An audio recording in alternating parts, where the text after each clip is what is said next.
This conference will now be recorded.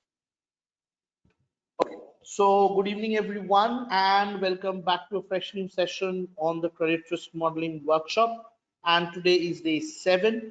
We are in the process of completing the logistic regression model. So we have completed the entire backdrop of an acquisition model.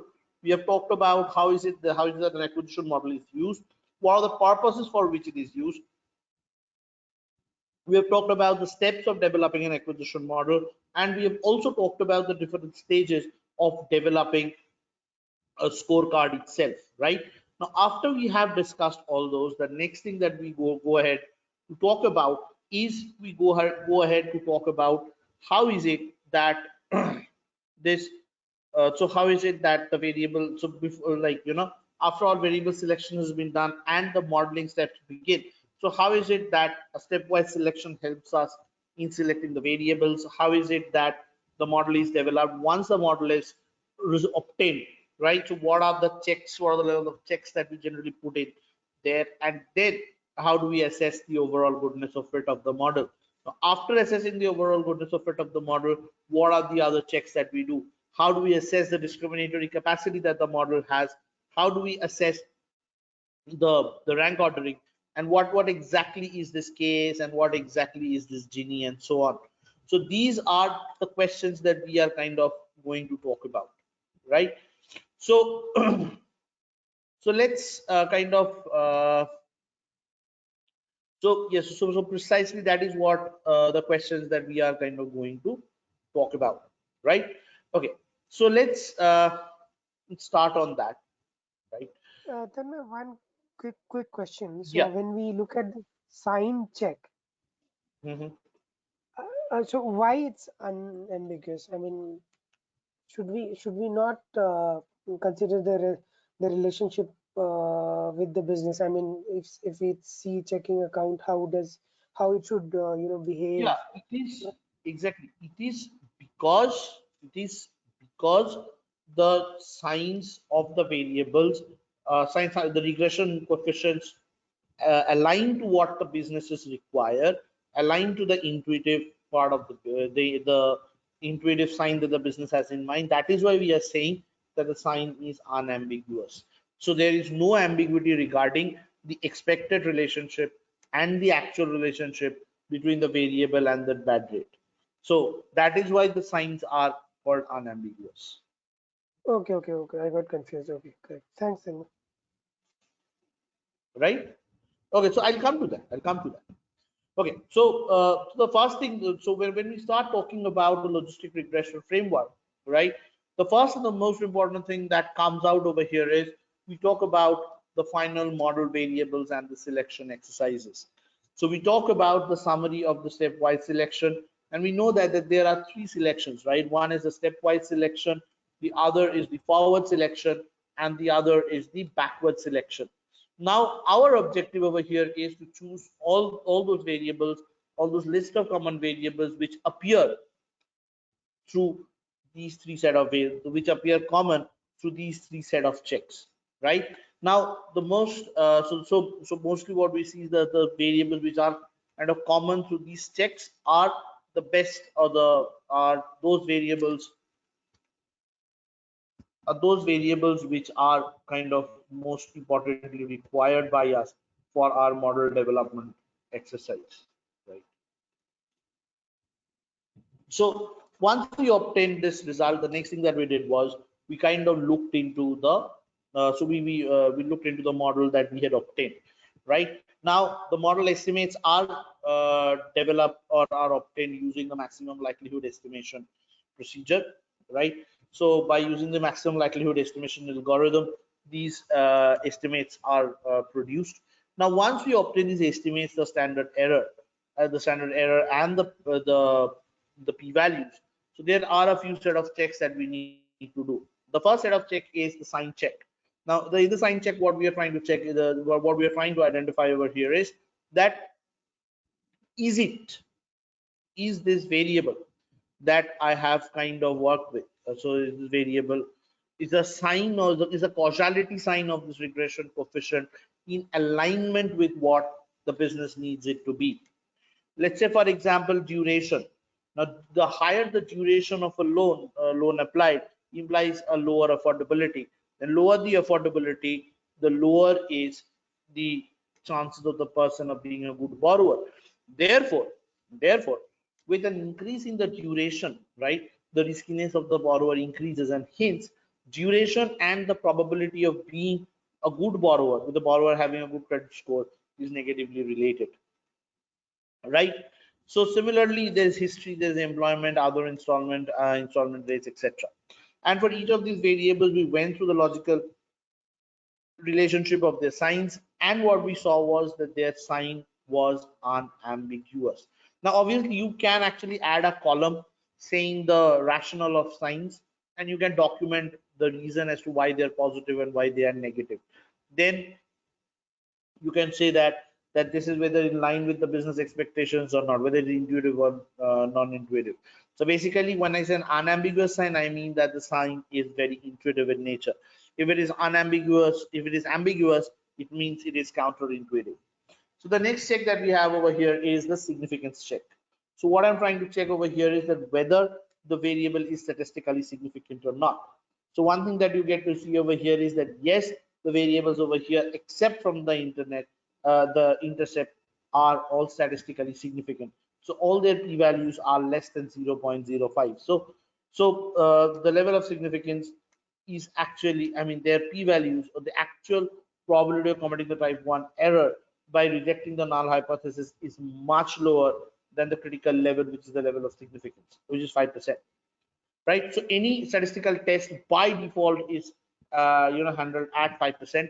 However, what can happen is you can actually see that. So what can also happen is you may actually reach a position where you may see that this is not actually the case.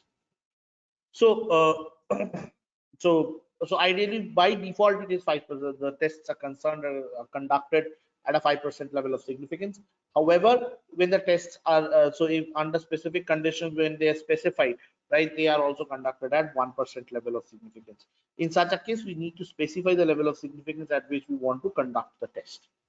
So at the level of 5% level of significance, this all these estimates are statistically significant. Also at 1%, apart from installment rate, almost all will be significant. Installment and other installment rate, if I took it 5%, all of them will be statistically significant. So now what we do over here is we look into the contribution that the variable has, each variable makes, and we look into the variable contribution in terms of the Wald chi-square statistics, right? So what we do is we say the Wald chi-square is the contribution is, so the contribution node divided over obtained over here is the Wald chi-square of that particular variable divided by the Wald chi-square of all the variables except the intercept. Now, whether the intercept is significant or insignificant, you should not incorporate the Wald chi-square of the intercept, because this is in intercept is not the it's not a part of the model. I mean, it's a part of the model, but it's not a part of the variables, right? So what you do is you take and you add up the sum, and from there we get to see that checking account itself contributes 50% of the overall. So it's like contribute 50% of the the overall explanation. Now followed by duration, then history, employment, other installment, and installment rate. So one thing that you can clearly see is that as the Wald chi-square has been going down very significantly, right? So one thing you can say that this way the variables, these are kind of ordered in terms of their Wald chi-square, or in terms of their contribution. Now after the contribution is seen, so after I see that okay, yes, the contribution is there, so basically I would generally kind of keep up more than 5%. So anything which is less than 5% should kind of be removed. But over here I'm not removing it because it is just installment rate, which is 4.5%. Now what I need to do is now this will be affected if and only if a rank ordering break is observed in any of the variable, then that variable needs to be removed, or that variable needs to be rectified, right? So over here now, after doing the contribution check, the next check that we do is the VIF check, that is the multicollinearity check. Now Now what we do in what is it that we do in a multi-collinearity check? In a multi-collinearity check, what we see is that whether the variables are independent variables are independently related to each other or not. In such a case, it reduces the explanatory capability of the model, right? May increase the number of variables and may result in making the estimates inefficient, right? So they may not be the most efficient estimator. So now that is where a problem is there, and therefore a VIF cutoff of less than 2 is there for as part of the industry practice, right? So obviously what I see is the VIF is kind of less than 2, and therefore based on that we decide to keep or drop the variable. So over here only one variable which is dropped is the intercept. Now, all the other variables as such has been retained in the model. Now also uh, having said that, all the variables have been retained in the model. Now one of the important questions that we next need to ask ourselves is that, okay, using all these model variables, how best would I have so basically the next question that comes out over here is that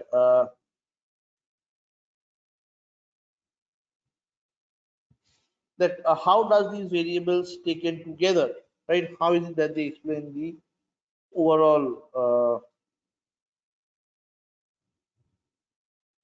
goodness of fit of the model? Now, for that, we use the Hosmer-Lemaitre test. So, what the Hosmer-Lemaitre test does is it divides the entire probability estimate into 10 equal groups, right? And each of the groups contain the number of there is 70, 22, like this, nearly 10% of each of the groups. Now, corresponding to each, there is an observed response, and there is an expected response. Now, the expected response is mostly so the observed response is the one which is already there in the data. The expected responses are those which are calculated from the Hosmer-Lemaitre test statistic. Right now, the question that comes up over here is that how is it that the expected value has been calculated? Right now, the expected value is calculated using the Hosmer-Lemaitre test statistic. Right, so I did not write the formula because I was not sure. I did not write the formula. The reason is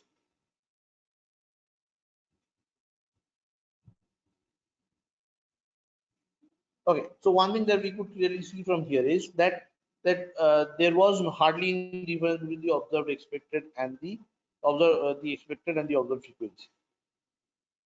Now, after this, the next question that comes out over here is, so how do you know that the actual and the observed responses are not very different? If we do a very simple plot of it, you can clearly see. Now the next part is that the statistical test. So one thing we can see is that yes, statistical the p-value is more than 0.583, which implies that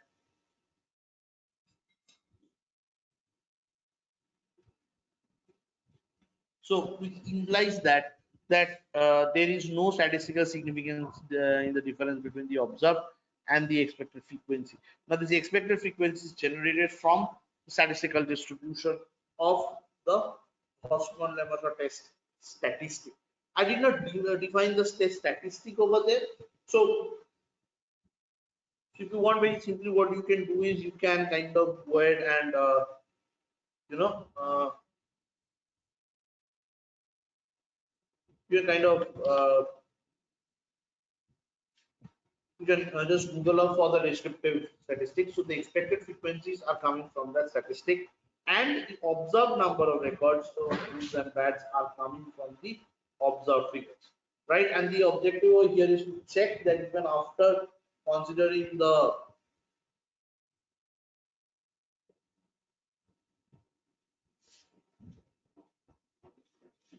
so even after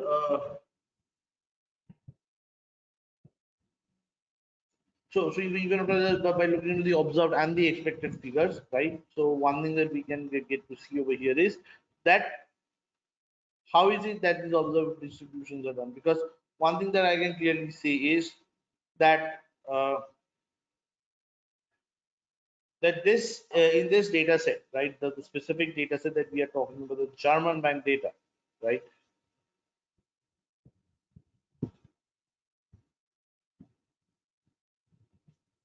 Okay, so so one of the okay, so as I was saying, right, now one very important objective of this Osman-Lemmershor test statistic is to check whether at each decile level has there been an amount or is there an amount which is reported to be or which can be.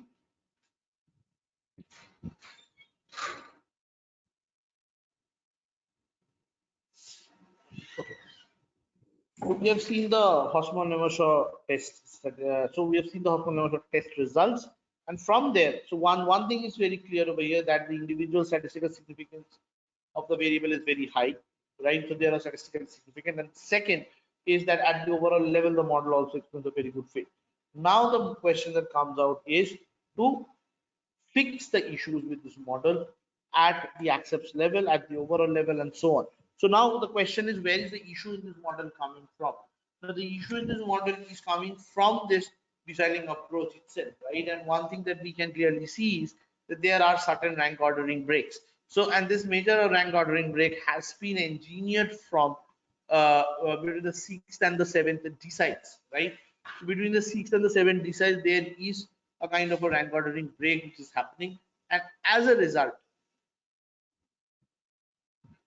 so this model is not kind of distinguishing or is not able to distinguish between the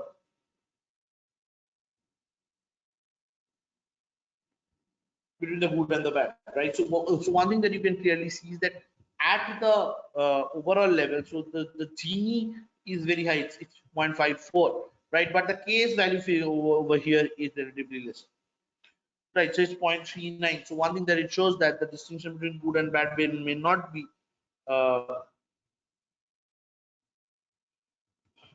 really accurate over here because there are multiple breaks in the rank ordering of the model that we have developed. Now the question that comes out here is that how is it that we can develop this model, or how is it that these issues that we are talking about over here are kind of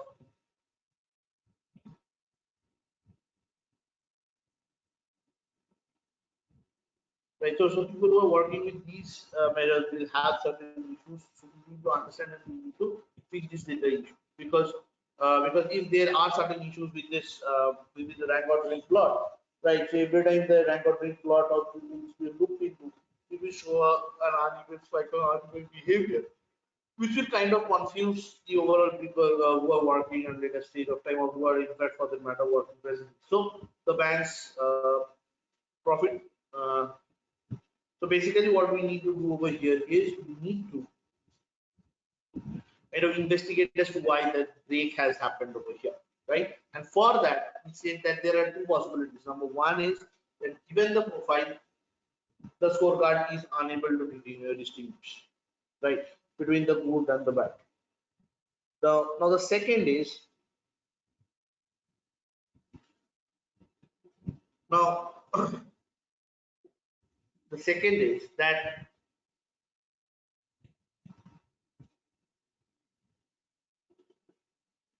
okay. So one thing that we also need to do is we need to identify the segments where the accounts cannot fight the so he's unable to distinguish, and then one thing that we can do is we check whether this model is unable to distinguish between a set of profiles of the borrowers as well the profiles are not very different. So this can happen in two ways. One, when when the person so when you're developing a model, one thing that happens is that so basically there can be a certain lack of accuracy, right? So this can cause this uh, solution. But on the other hand, that if so if the way it would ideally happen, is so I have this record. rank ordering and everything, right? And we are going to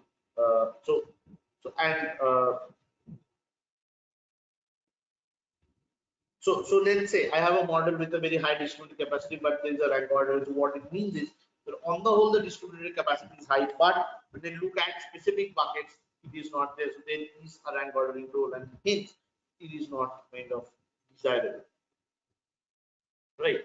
So now we need to fix the rank ordering issues which was there in the logistic regression table, right? So we'll start off with that part, right? We'll see how to divide this into the thing. That's one. The second is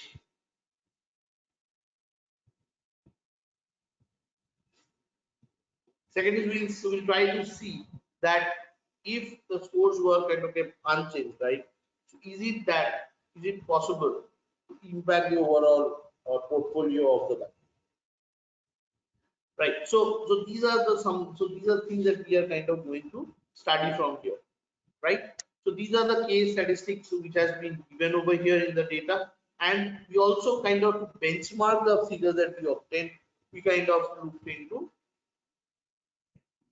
the association between the observed responses and predicted probabilities, right? And over here we identify the concept of percent concordance, percentage discordance, and uh, type pairs. And through this, what we tried identifying is what will be the percentage, percentage, what will be the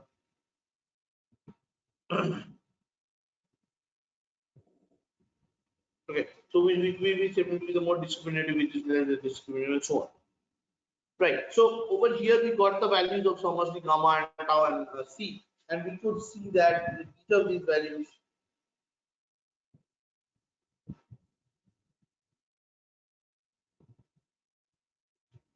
Right. So we had looked into this. So today's exercise will focus more on building up the accuracy associated with the logistic regression. Right. Okay.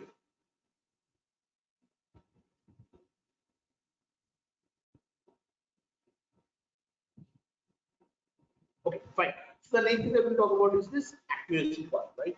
So before we come and talk about the accuracy, we kind of put it in from there, we take out the accuracy and uh, and we'll see how this overall behavior works. Fair enough. So the next part is to start off with the accuracy.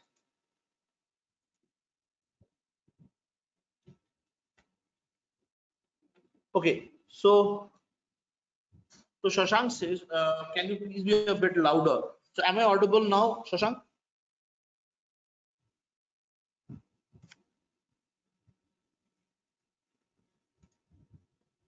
Perfect. Okay, so is it okay now, both of you, Richa, Shashank? Perfect. Okay, so let's start with that. So just give me a minute's time. I'll just be back and we'll get started.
Okay.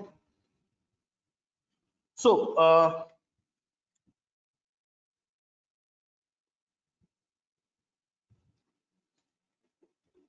okay. So now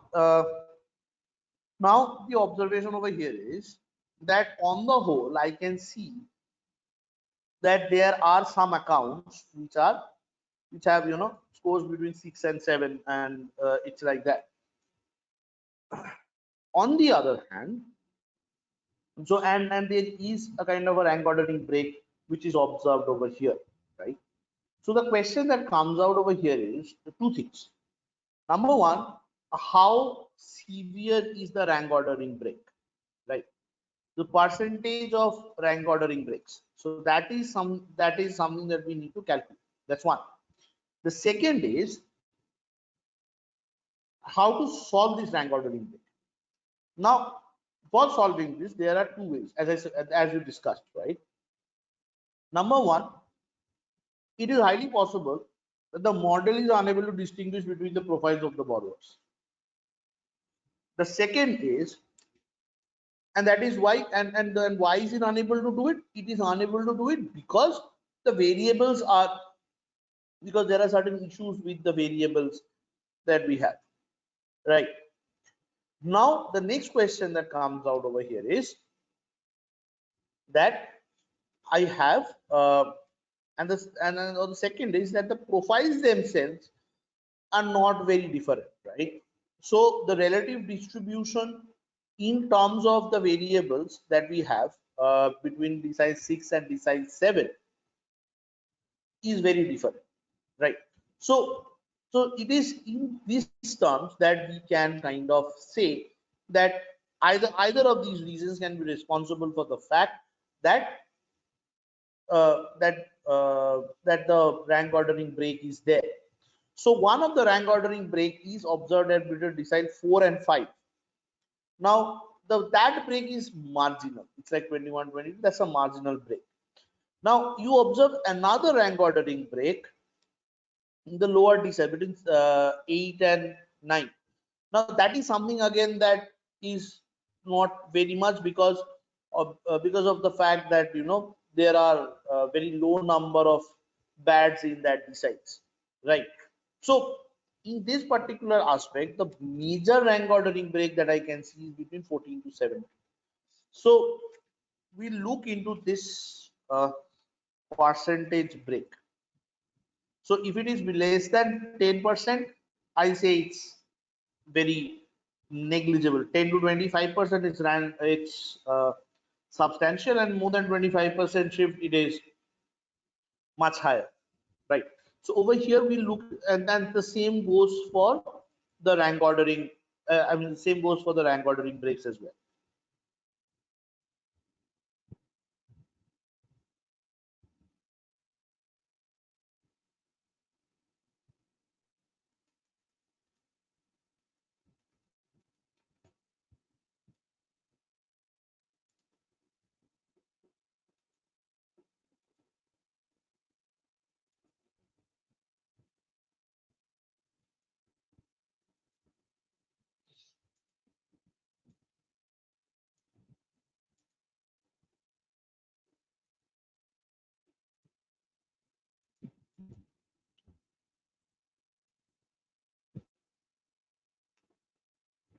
This is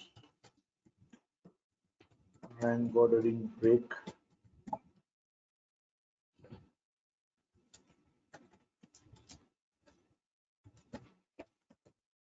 analysis.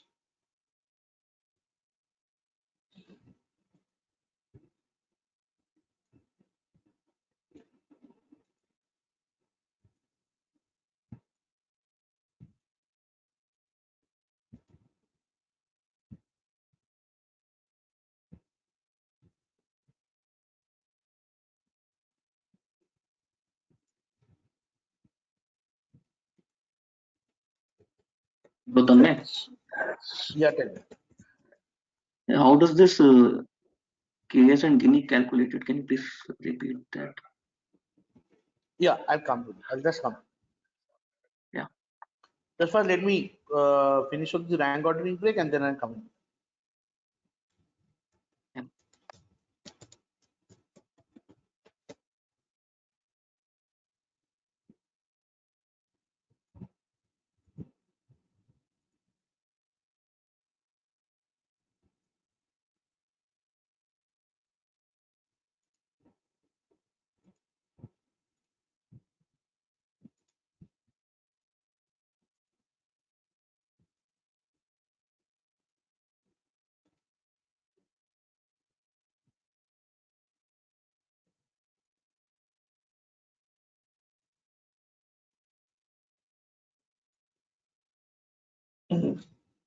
So the first break that I obtained is between decile 4 and 5.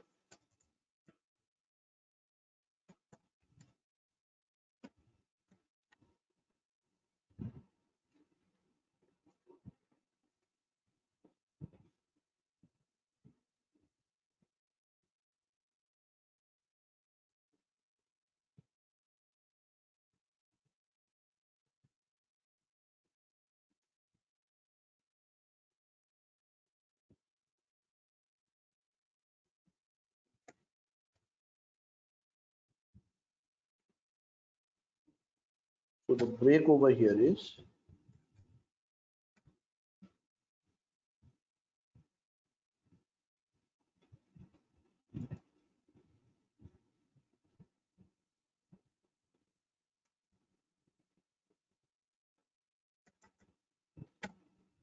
so it's E24 minus E25.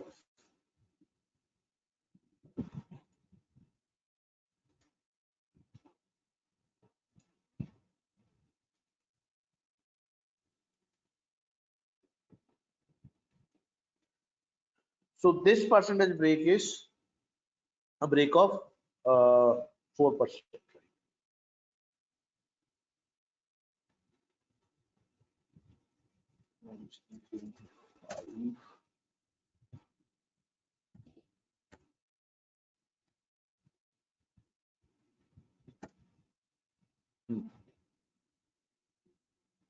Okay. So now the second break is between decile 6 and 7.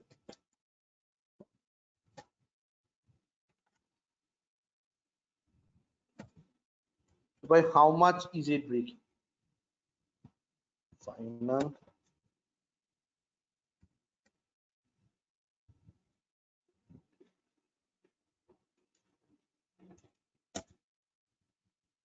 This break is by nearly 21%.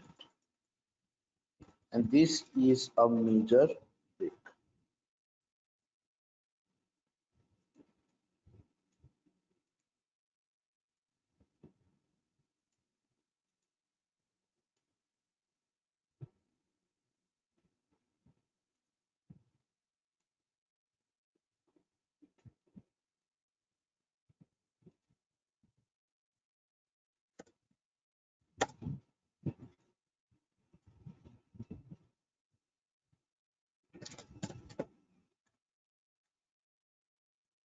And the final break that I have over here is between 8 and 9.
Okay. Now over here we'll look into the comments.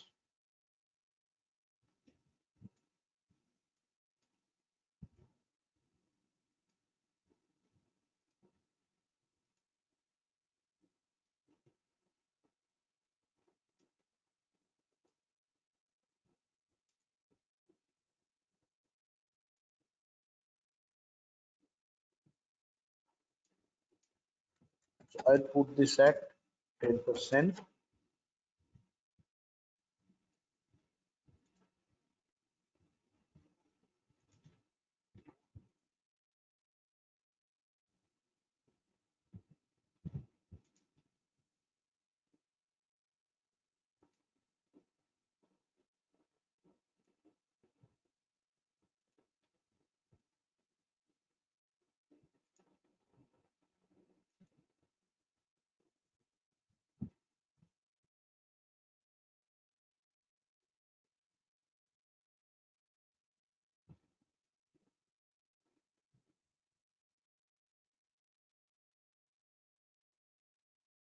And I'll put it at 10%.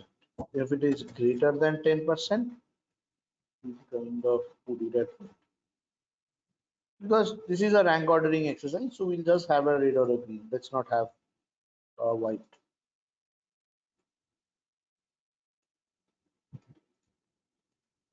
Right now, one thing that you can see over here is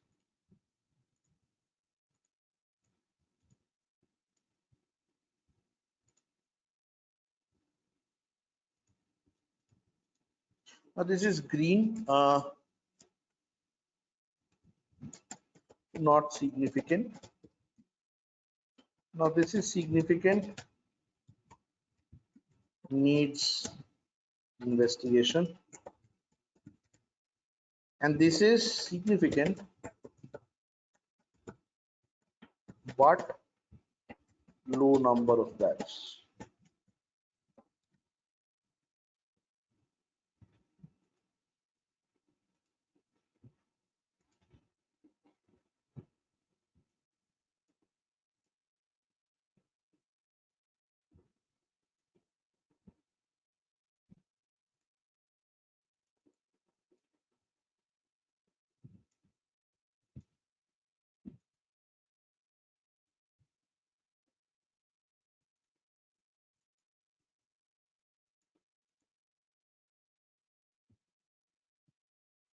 Okay.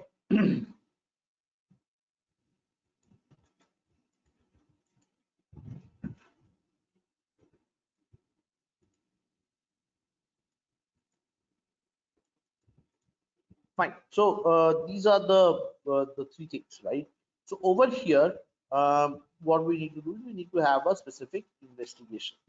So now, in order to do this, what we will so the way we will approach this problem is we will divide the score into, or this we will break it down into 10 scores, into 10 different portions, right? And within each of the portions, right, we'll look into the maximum PD, the minimum PD, and everything. And also we will look into the number of actual number of beds and the predicted number of beds, right? And we'll from there we'll compute the bad rate, right? So how much is the bad rate in each code deciles, and then so and we'll do this deciling for all the variables, right? For all the values of the variables. And so basically, let's say the variables which are have continuous values will get divided into certain parts. Variables which have certain which have categorical variables will get divided into certain parts. So we'll kind of decide them down, right? Decide them, or we'll kind of break them down into different groups, or for each of those categorical variables, right? So whichever variables are not continuous variables, most of them are categorical variables. For each of the categorical variables, what we are going to do is we are kind of going to see how many actual number of bads are there and whether the variable has a proper rank ordering or not. It may be that the variables are not rank ordering, and hence that is getting reflected on the exercise, right? So this is the first check that we are going to do.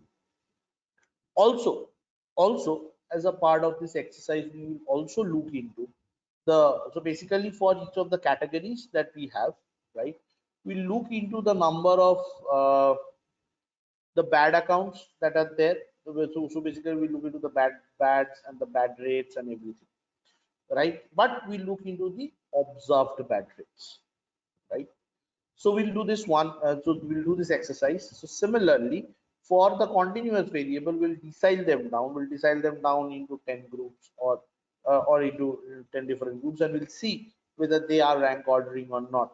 Now, if they do not rank order at a particular point, we know that there is a certain problem, right?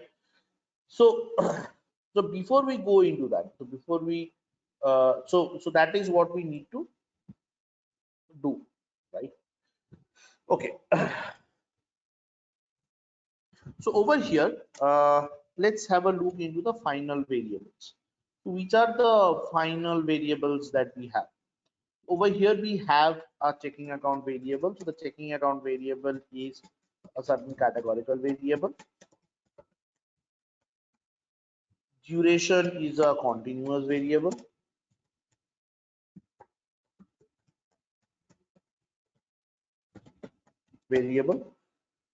Then you have the history is a categorical variable.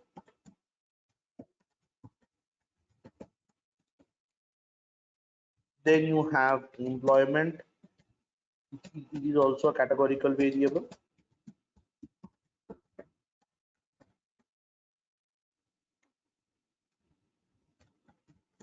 Then you have other installments and installment rates. So this is also a categorical variable.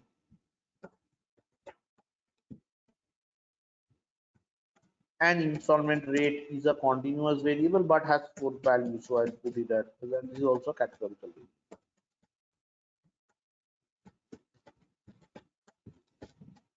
Right. So out of this, duration is the only variable which is a continuous variable, and all the others are categorical variables. So let's uh, kind of reconfirm what we are saying.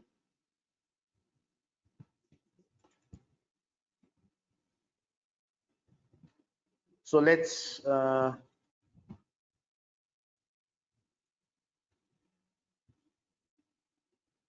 I open this model development unsegmented, we'll see that checking account has a certain way value, right? History has a history is a categorical variable. You will see duration.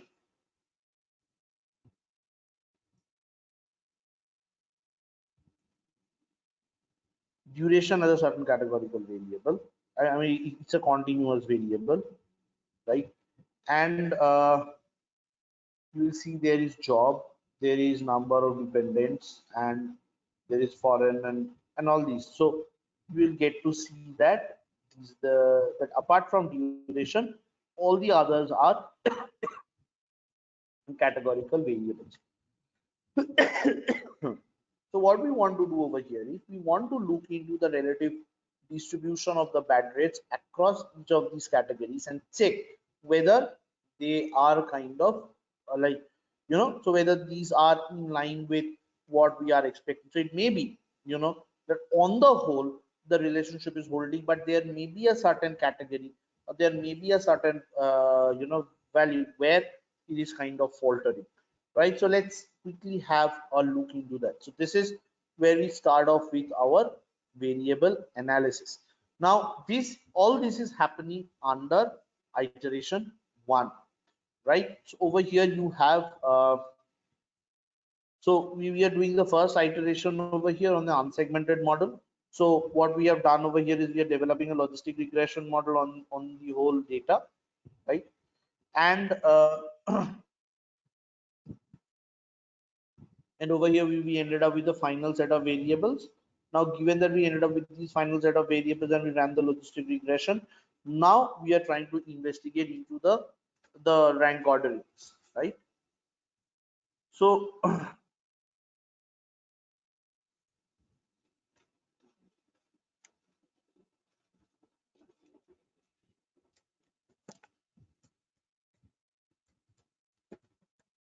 assessing the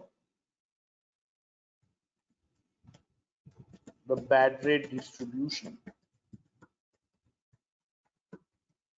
across for the key categorical variables, for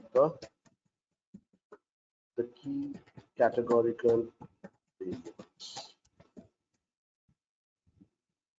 The objective is to detect whether across categories, whether there exists categories where the accounts, whether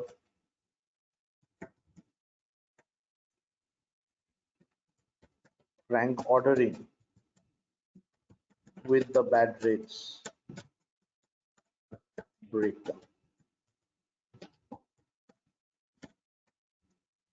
So this is the first thing that we are trying to do over here. So what we'll do is we'll do a simple proc freak data.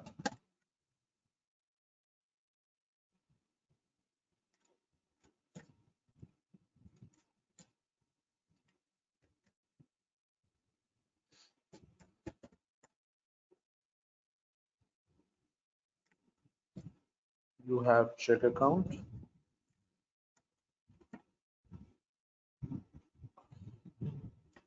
star response,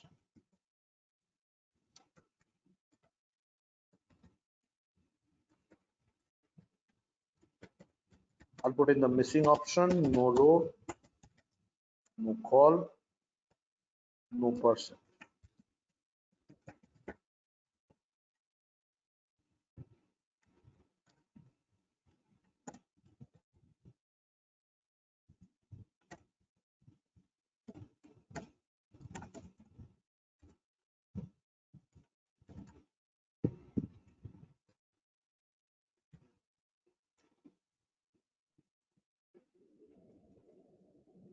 Now, how many variables are there? 1, 2, 3, 4, 5.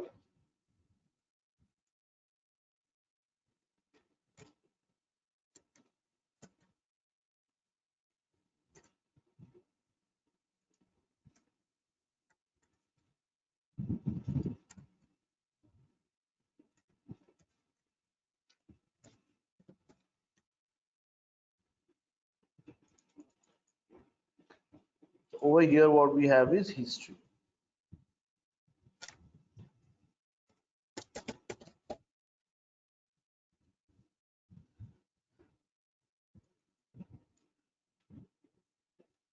Then what I have is employment.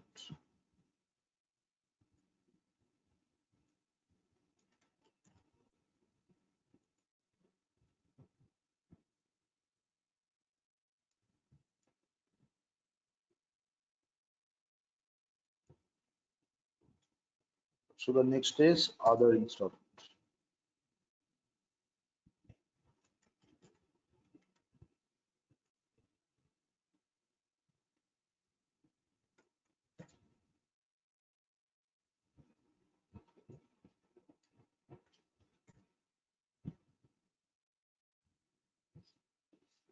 Right.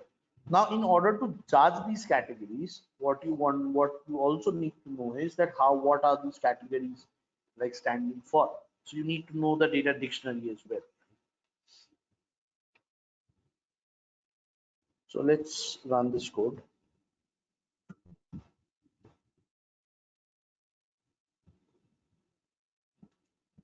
So first is checking account. Then you have history. Then you have employment. You have other installments. So it's a it's a binary flag. So do you have an installment or don't you have an installment, right? And the second is 1, 2, 3, 4, the percentage of interest. So these are the 4 groups of interest and that you have. So 1% of your total disposable income, 2% of your total disposable income, 2% of your total disposable income, and 4% of your total disposable income. So that is it. So basically with if you have the income variable of the borrower, you can multiply this to get the the EMI that they're actually paying in the balance term. So it's given as a percentage of the disposable income. So now this is how the distribution is given, right? So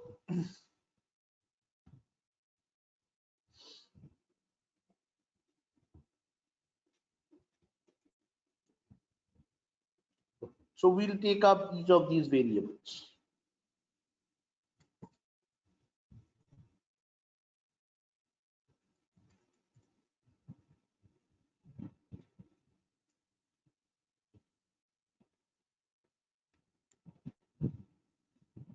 So over here we'll put out a flag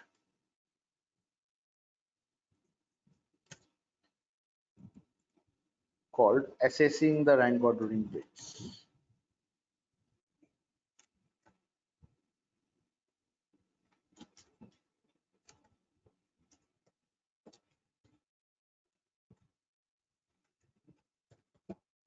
Analyzing the reasons behind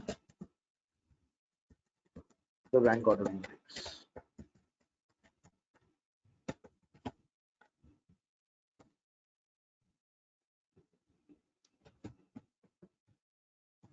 Observed in the model outcome.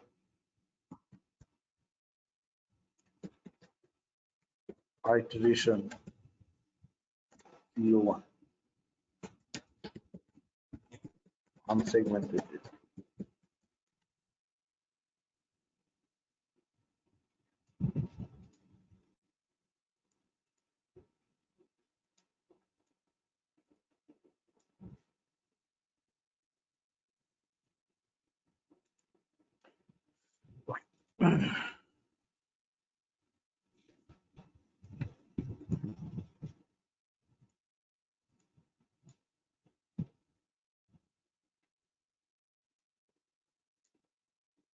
So we'll do it on at a variable by variable basis, right?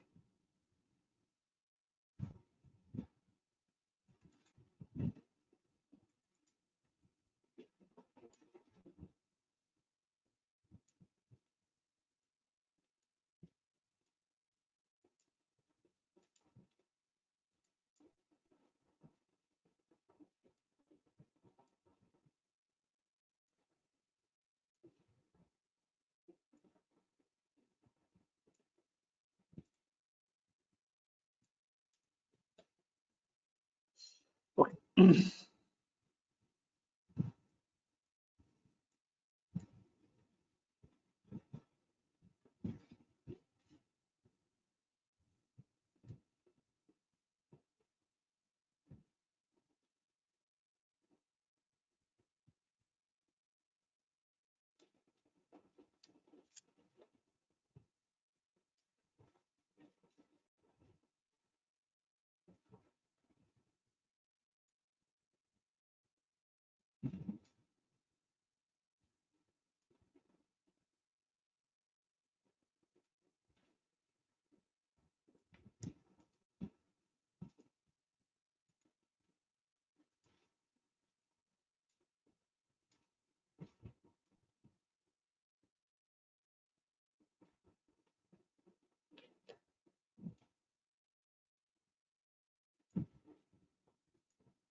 Okay.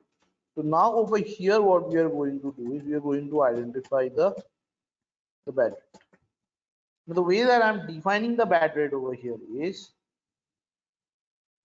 I'm saying the bad rate is nothing but the relative distribution of the bads in the data.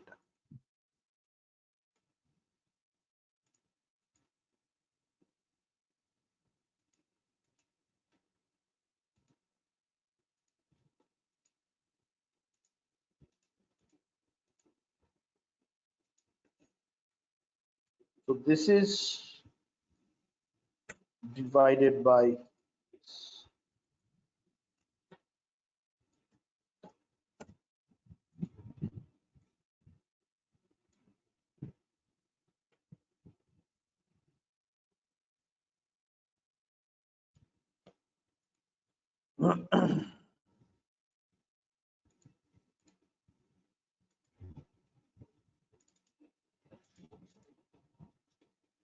now over here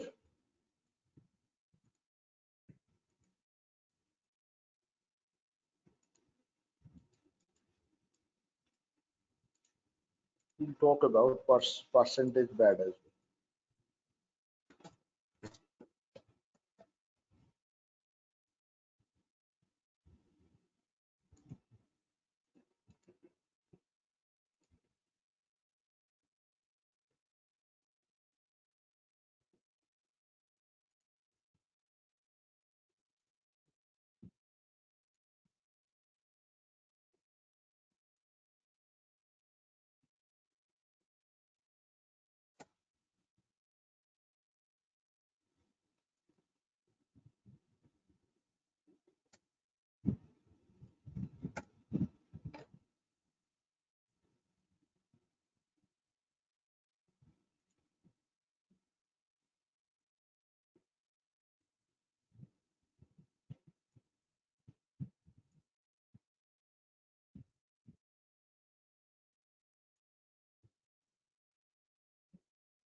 Okay, so now if I look into this bad rate over here,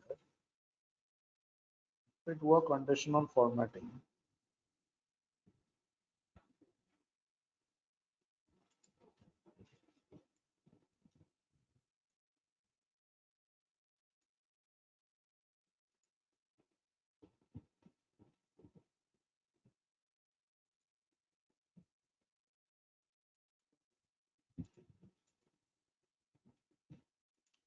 right? Now, what are these characteristics then? So now one for this particular variable, I can see that the bad rate is gradually declining. Why?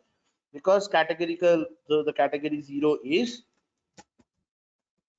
overdrawn current accounts, or let me put it like this, overdrawn checking accounts. One over here is checking accounts with positive balances, and two is checking accounts without, so accounts no checking accounts.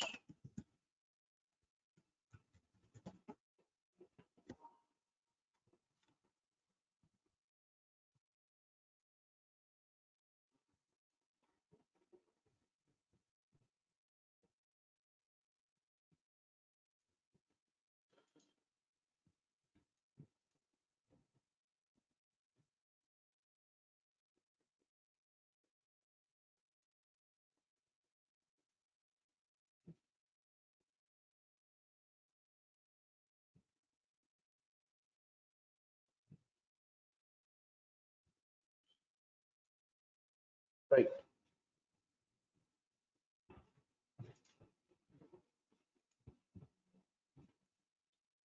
So there is checking account, the response 0 and 1, total bad rate, and the percentage bad. So one thing I can see is that this variable rank orders across all its categories, and not only that, this variable is absolutely in sync with what the business description is.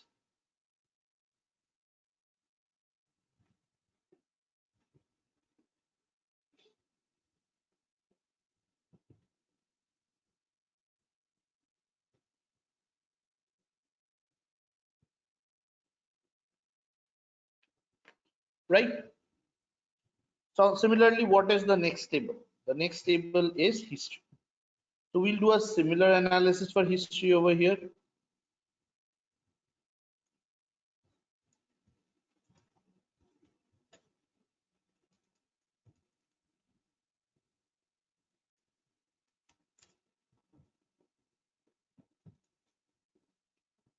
Okay, so before we go to talk about the, before we go talk about history, let us very quickly look up, right? What exactly is the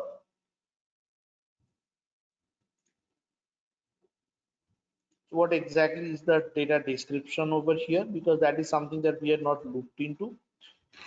Let's look into this very nicely first, and from there what we'll do is we will kind of look into this data. So we look into from 0, 1, 2, 3, 4. So we look into this, and from there, from then we'll compute the bad rate and everything over here.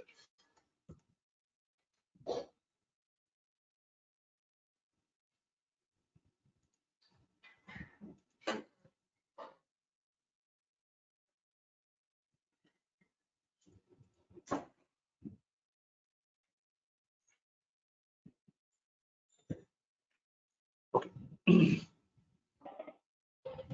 Just let me look up this part.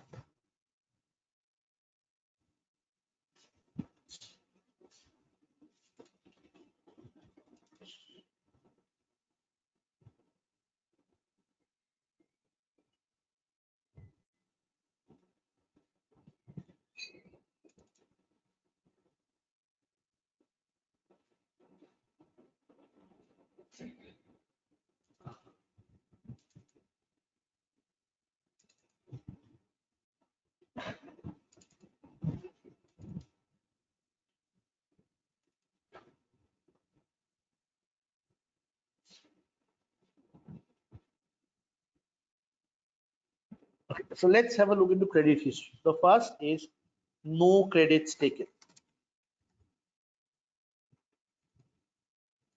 Say it's no credits taken.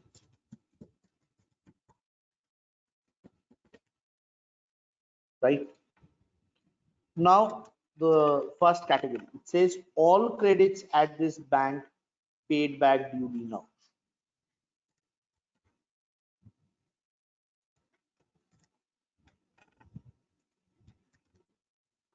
Second is all existing credit paid back duly till now. Third is delay of paying in the past, which is a delinquent account. Right? Now it says a critical account. So a critical account is an account, which is like very it's a defaulted account or something of the sort, right? So take this.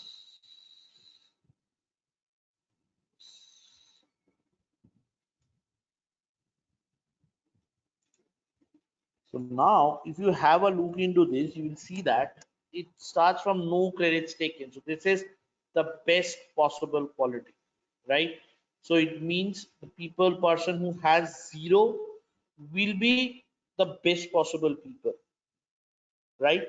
So their probability of being the good borrower will be the highest. Now the second is all credits taken at this, sorry, no credits taken is a new customer base, right? It will be relatively risky than a base who has taken and has paid back duly, but will be relatively less risky than the critical accounts, right? So over here, all credits at this bank paid back duly. Now, if I have a look into this particular variable, right? So it says that this is the non-delinquent base and existing credits paid back duly till now is also the non-delinquent base. So they are the base who have already made all the payments back all across whatever accounts they had, and they are the best possible customers to have. Right.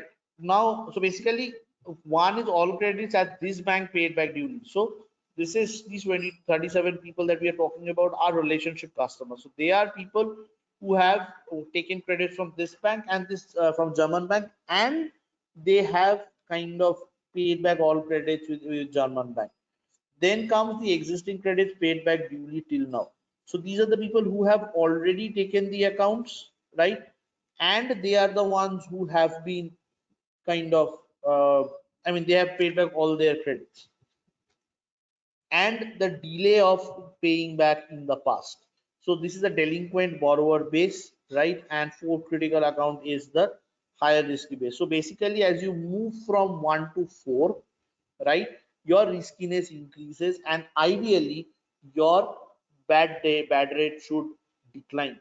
So basically what happens over here is you would see that this variable has a has an ambiguous sign over here. History has a positive sign, right? So it says that as you move from 0 to 4, your bad rate, your chance of being a good customer increases. We had kind of skipped this part, and we have made this variable into into an unambiguous sign variable, and we had kept this particular one in the data. Therefore, it was because this variable itself did not have any positive rank ordering, or it did not maintain a positive rank ordering or any kind of rank ordering. Therefore, this particular account or this particular variable has created a lot of challenges, and there has been multiple breaks in the rank ordering. So in the first iteration, we had used all these variables. So there was one variable which we had missed out, right? Now, this is why the data dictionary is important. So if you have categorical variables, you need to know how they are defined, right? So we did not look up the data dictionary right in the beginning.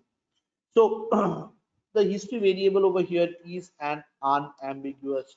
So this variable is not really an unambiguous variable. So we need to remove this variable and rerun the entire model once again, right? So when this history variable is removed, right, then we need to rerun the model and see how is it that this model next performs, and how is it that the the behavior of the variable is identified. So this was your first iteration. Now let's go with the other variables. Tanya, can we go to the history variable ka this frequency distribution table once? I'm going to that only. I'm going to that only. Okay. So I'll compute the bad rate for this, that is the relative distribution. Yes.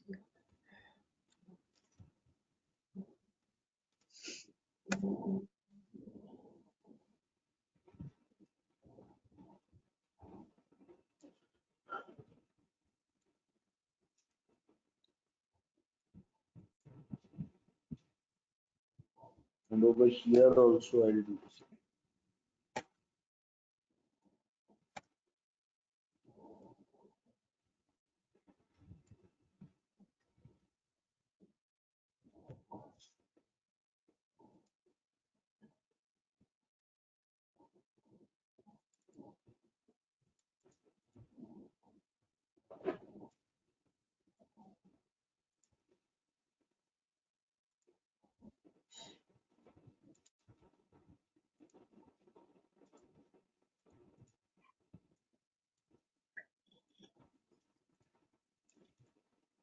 Yes, so this is how the table would look like.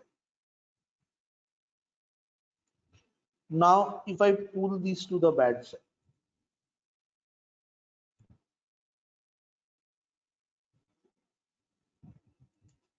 so one thing that you can see that there in the middle, so there is a sudden rise in the percentage, which is fine. So we expect that the relative bad rate would gradually increase.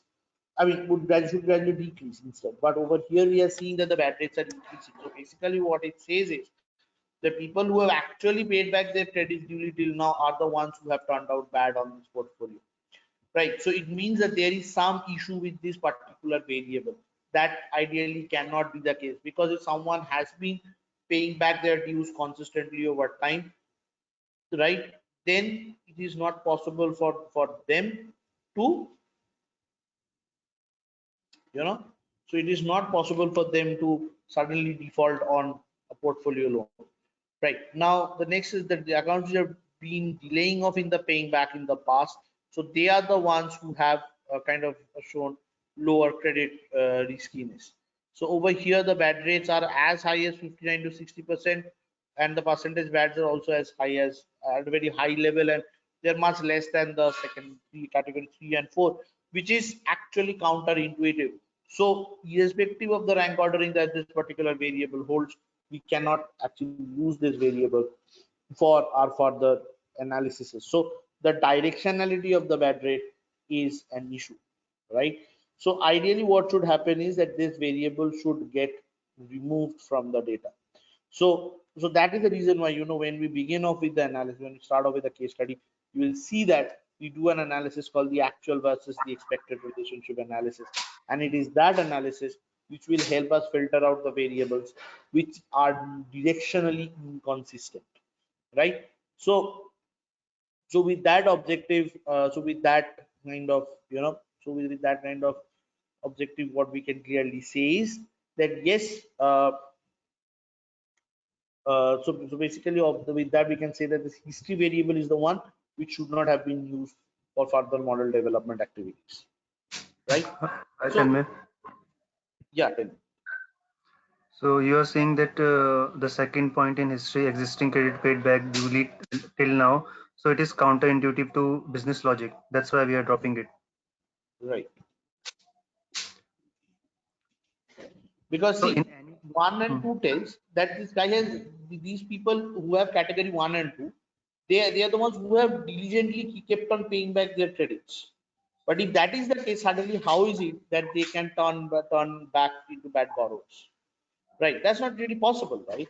So either that variable is not correctly populated, or there is some issue with the loan, but there is a gap, right? So this variable does not identify that gap, so therefore this variable should ideally be dropped because it is totally counterintuitive, right? And I had once asked you that while categorizing it, should we follow any order like increasing or decreasing? Yes, it should be. It should be. It Okay. should be. So otherwise there is no point of categorizing, Deepak, right? Because if you are categorizing something, you either categorize them in an order of increasing risk or decreasing risk. So if your categories are not given correctly, I mean, it does not have a bearing on the riskiness. There is no point in categorizing. Okay. So if some category does not show you, or I mean, it does not reflect that riskiness, then what you need to do is you need to recategorize them, kind of clubbing 1 or 2 categories. But even if I do that same exercise for this, the overall trend remains unchanged. So nothing changes over here. Even categorizing does not help you solve this exercise. So therefore, one thing we can clearly say is that this variable, this history variable, is a variable which does not have a rank ordering, and it is the lack of the rank ordering of this variable which is impacting, which has mostly impacted the overall view of the model, right? So now let's see whether there are other variables also which had, which faced similar kind of challenges. So let's see for other variables. Tanmay, Yeah. Tanmay, zero is no credits taken, right? So ideally, no credits taken should be more risky or riskier than the people who have already paid back the credit. Is it the case? Yeah, that should ideally be the case. And what is the difference between one and two? The categories one and two? One says all credits at this bank paid back duly. So people who have had history with German bank, right, and they have paid back the credits duly. Two is a broader variable. It says existing credits paid back duly till now. So one says all credits at this bank paid back duly. So whatever credit that they have taken historically has been paid back duly. So that's the closed accounts, right? So it is for those people, who had historically taken loans and with this bank and had paid back the loan amount and closed their amount. The second is existing credits paid back duly till now. So out of the credits which are existing with this bank, those credits have been duly paid back till now. So what it means is that this guy 1 and 2 comprise of accounts who have a relatively good credit history, right? Compared to those accounts which have delaying the delay in paying off in the past. Now, there can be an argument stating that there could be an account who was delaying in the delayed paid off in the past, right? But has currently now, but as on date has currently paid it back. So if he has currently paid back everything, even if he was delinquent, does not really matter, because he may have been delinquent sometimes in the history, but now he has paid back everything. So as on that month when you are actually developing your model, so this account falls when his existing credits have been paid back duly. So there can be no overlap between categories 2 and 3, right? So I have all credits at this bank paid back duly, existing credits paid back duly till now, and then we have delay of paying off in the past. Now, irrespective of anything, accounts which have had delayed in paying off in the past, and accounts which were critical accounts, will always be more riskier than those accounts who have been good borrowers. Now, suddenly there cannot be a role reversal, right? There cannot be a role reversal. And to this distinct percentage where it says nearly like 50% of the overall accounts are, I mean, existing paid back duly till now have suddenly turned out bad. That cannot be the case. Now, if that has happened, that means there is some issue with that category, or there is some issue with the data on the whole. And hence, this variable from all sense or from all perspectives need to be removed from the analysis. Yeah, Tanmay, we observed a break in the rank ordering. That's why we got into this. Okay. Yeah, exactly. So right. So we are now so we develop the model. If it was We developed the model. We saw an issue, and now we are deep diving. If it was some other variable and I had categorized wrongly, like around critical, after critical account, I had put existing credit paid back. So my model would have run successfully. So that error would have been caught during validation, or so basically, basically your model may have run successfully, but if you look into this category, into this categorization, right? So then existing credit paid back duly till now should come after critical account. So that is where your data dictionary becomes very important, right? So how are your categories defined? So you cannot overall change your categories. If one is defined as this and 4 is defined as critical account, then that has to hold. Hence the data dictionary is wrong. So the source from where the variable has been extracted is wrong. Now this is the reason why, debug, I laid such a stress on the source to target mapping when I did the Basel model.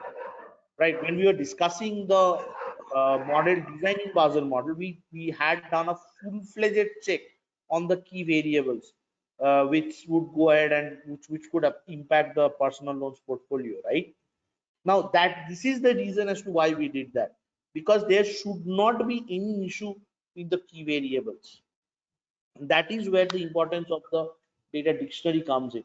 So if you see that whatever is defined in the dictionary and whatever bad rate you are seeing is not like is counterintuitive, simply scrap the variable. Just scrap it.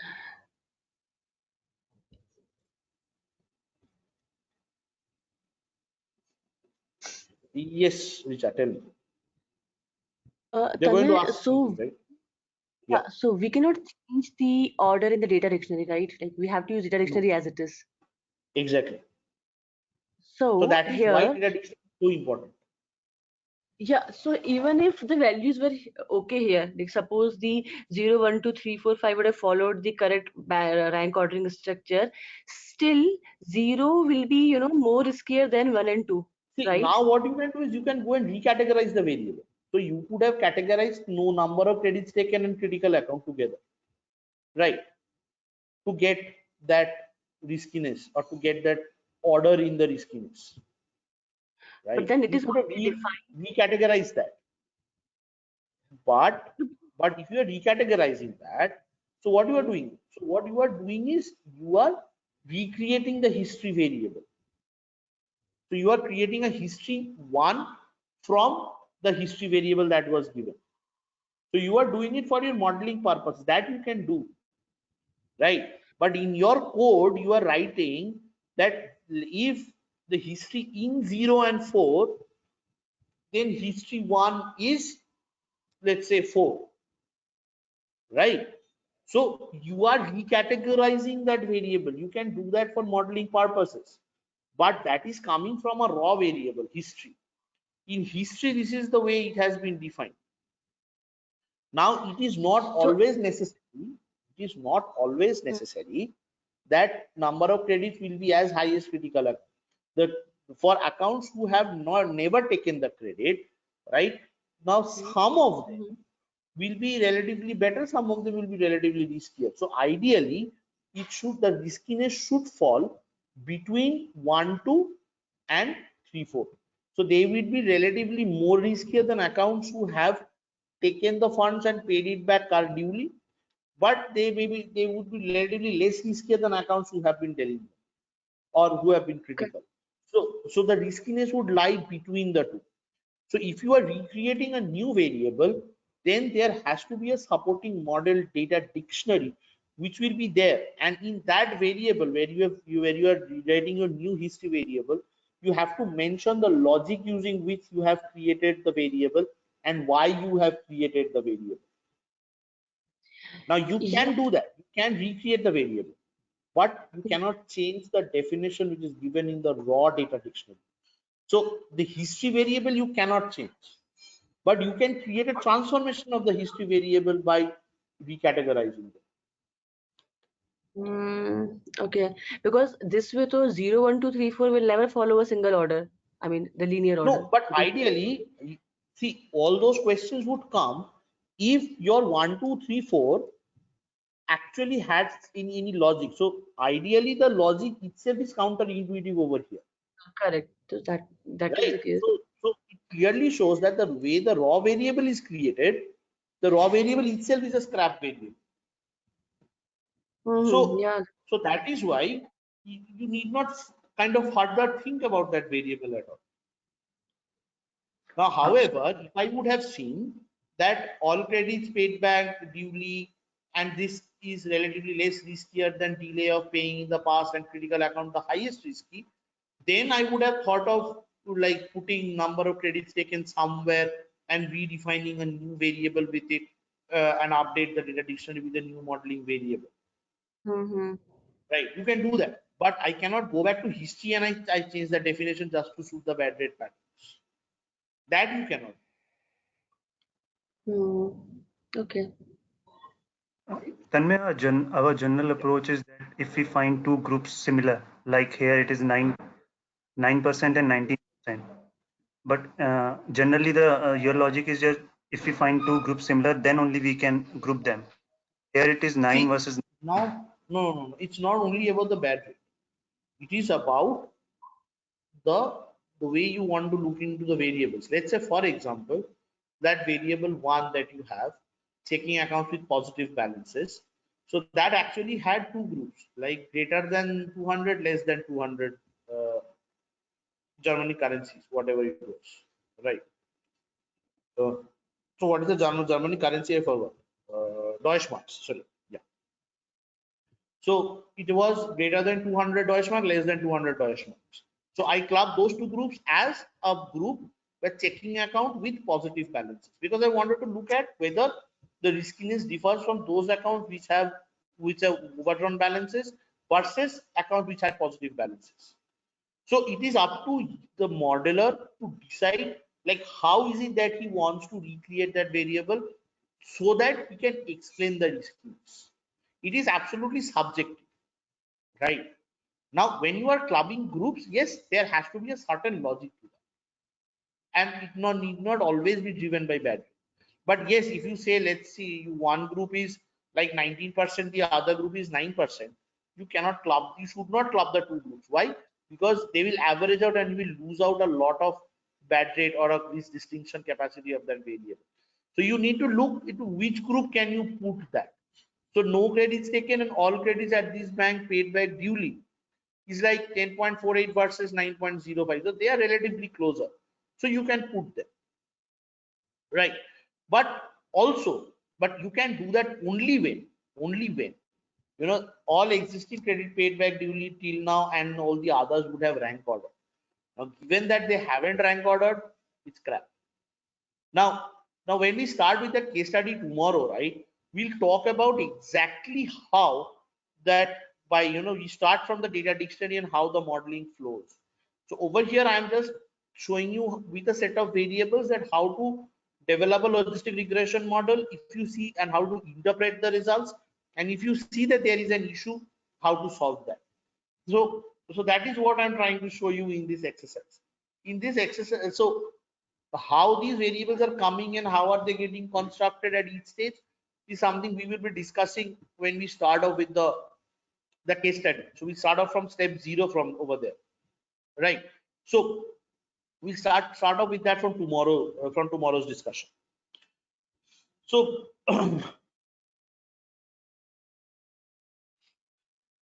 okay, so over here, having said about the history variable, now the next set of variables that I have over here are the employment variable. I have employment, installment, and other installment. So what we'll do is we'll just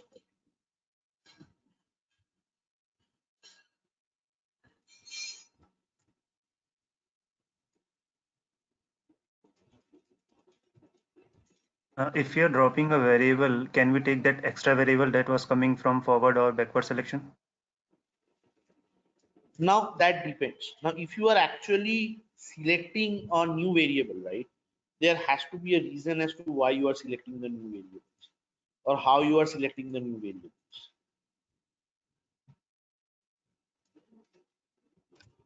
So just because I have dropped a new variable, you cannot, kind of take another new variable. So there has to be a reason as to why you would take that new variable.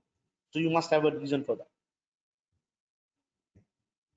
So obviously, if you are dropping something, you have to take a new variable, right? So, but how you do that, that is something which is important. And there are different ways of doing that.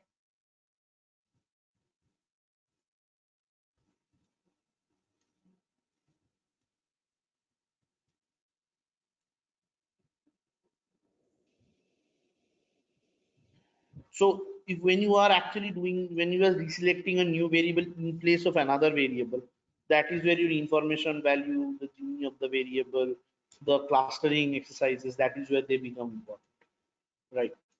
Because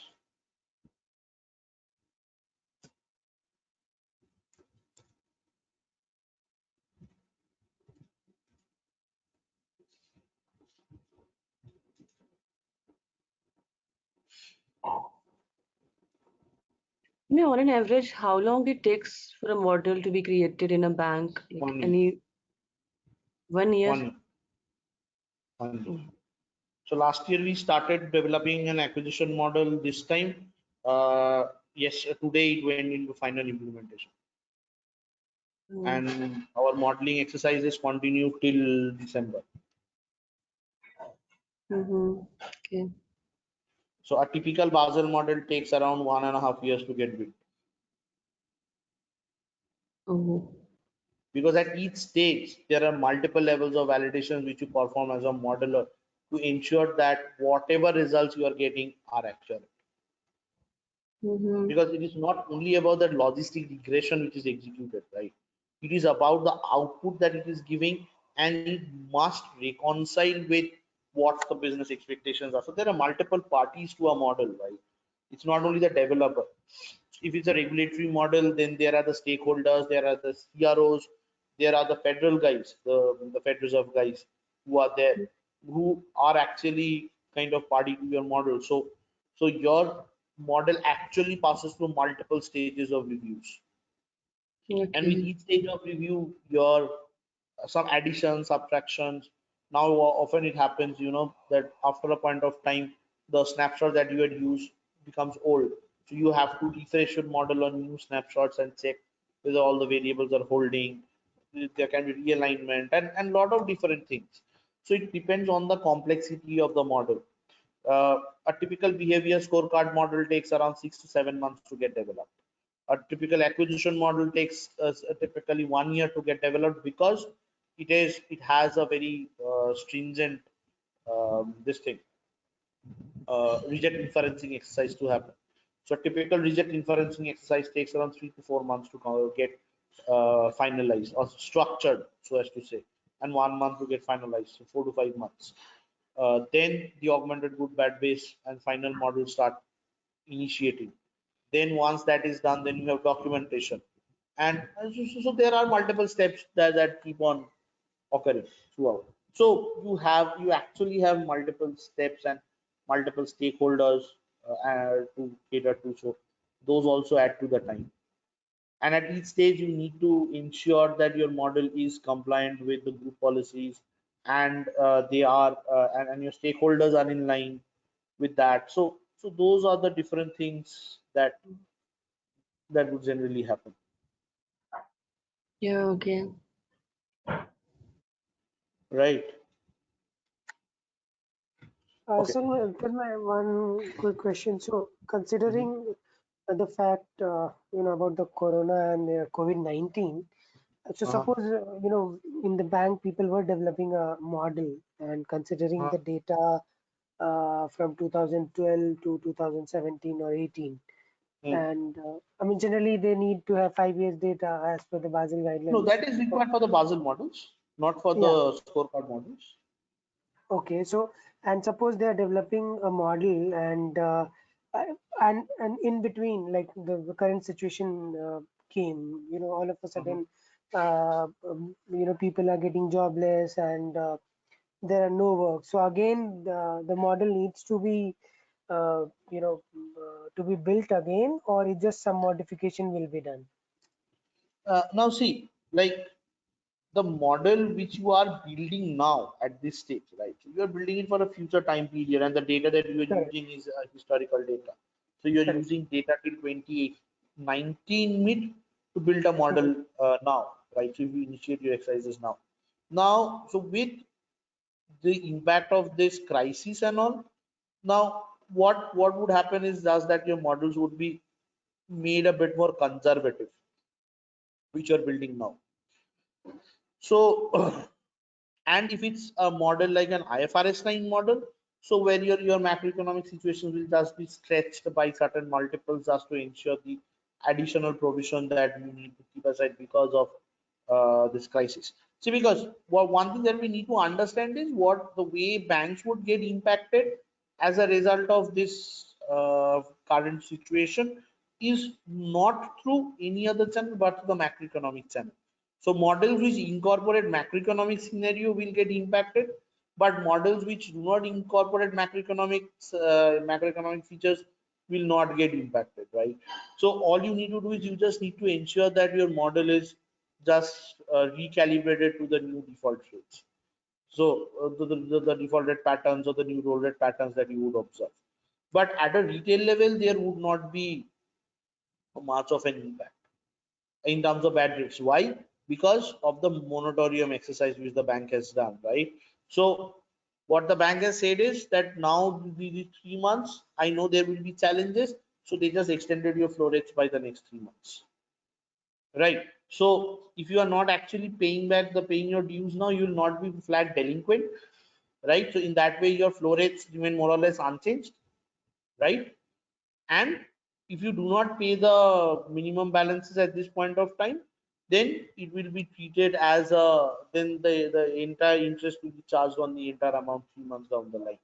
So you will be just paying back a higher amount when things kind of start recovering. But as of now, there would not, now assume that they had not given the moratorium. Right now, many people would not be paying back, so that default rate would go up, and as a result, their models would be strained. So just to prevent that, they have just kind of given this moratorium, just stabilizing the flow rate at this point of time and shifting it to the others, shifting it 3 months down, so that their recovery and all their loan period and their business periods gets extended by 1 quarter. So they have just shifted things by 1 quarter just to keep the flow rates more or less unchanged. Otherwise, there would have been many people who would have kind of defaulted. So they have kind of given a payment holiday at this point of time. So American Express has done similarly because I got the moratorium for my credit card today, right? Stating that if you cannot pay the balance, it's fine, but 3 months down the line, you would be charged the interest on the whole balance. But during these 3 months, you would not be identified as a defaulter. Then my one question. So, in the CCAR modeling, the third scenario that we consider severely stressed scenario. So can we See, I consider don't the suppose a current? CS to be considered at this point of time, Okay, because okay, okay. I mean, even what Bank of England has said is that even if you are stressing your IFRS 9 model macroeconomic scenarios, do not stress it by do not stress it too much, because what we expect is a steep recovery in the next 6 months. Okay. Right. So that is something that they have stated. Okay.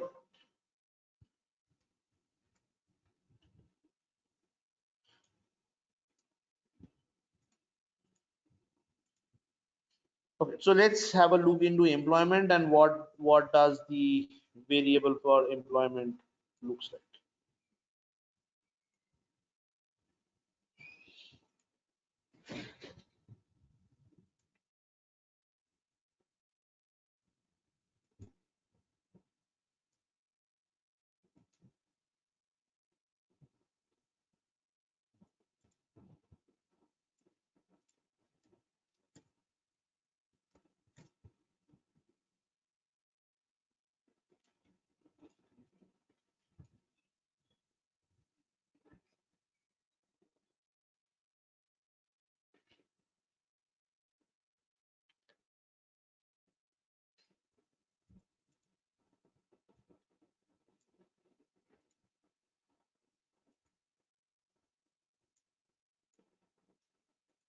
Okay.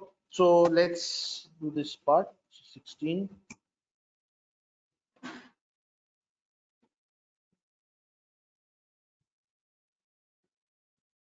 Mhm.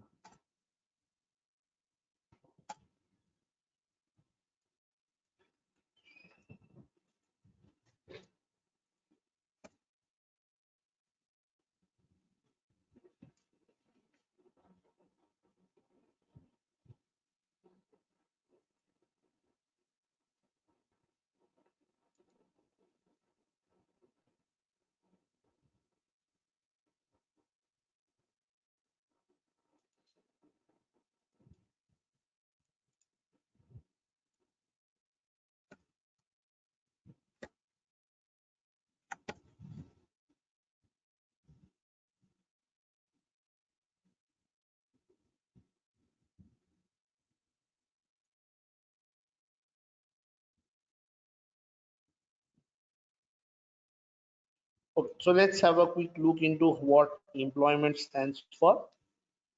So employment is zero is unemployed.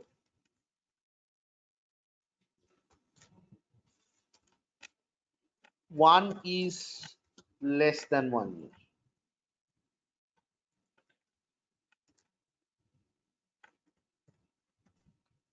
One, this is 1 to 4 years.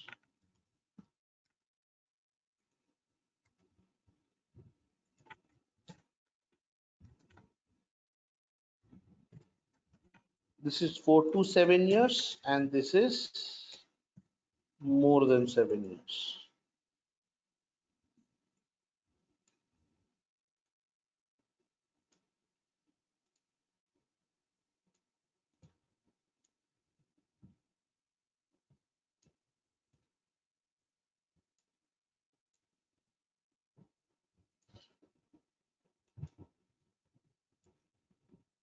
Right.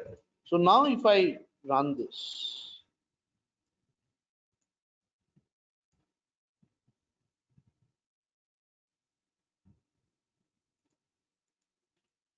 now over here, what do you see? Again, this particular variable has a rank ordering issue, right? So there is unemployed, less than 1 year, 1 to 4 years, 4 to 7 years, and more than 7 years. Now, one thing, if you have a look into this, you will see that on the whole, there is a kind of a declining trend to this variable, right? But still there is a rank ordering break. Right. Now it says that the unemployment and less than 1 year. Now, if you think about these two, it says that there are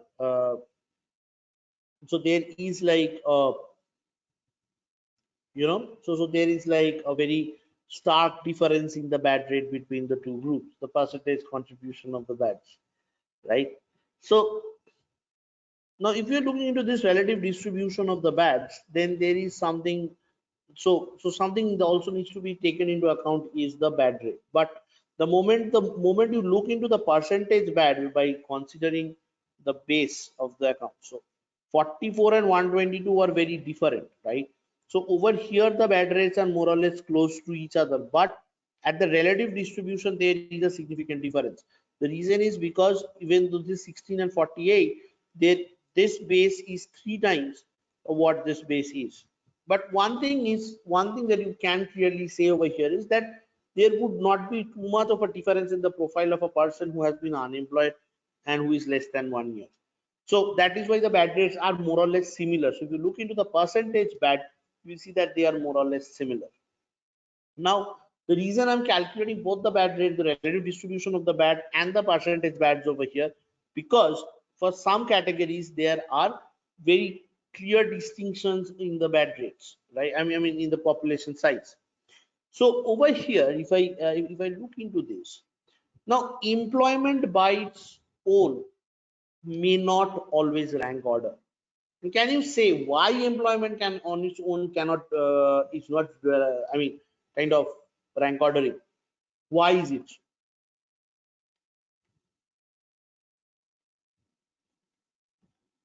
So this is the employment vintage, right? So one thing that you can see is that the employment vintage on its own is not really rank ordering. Why?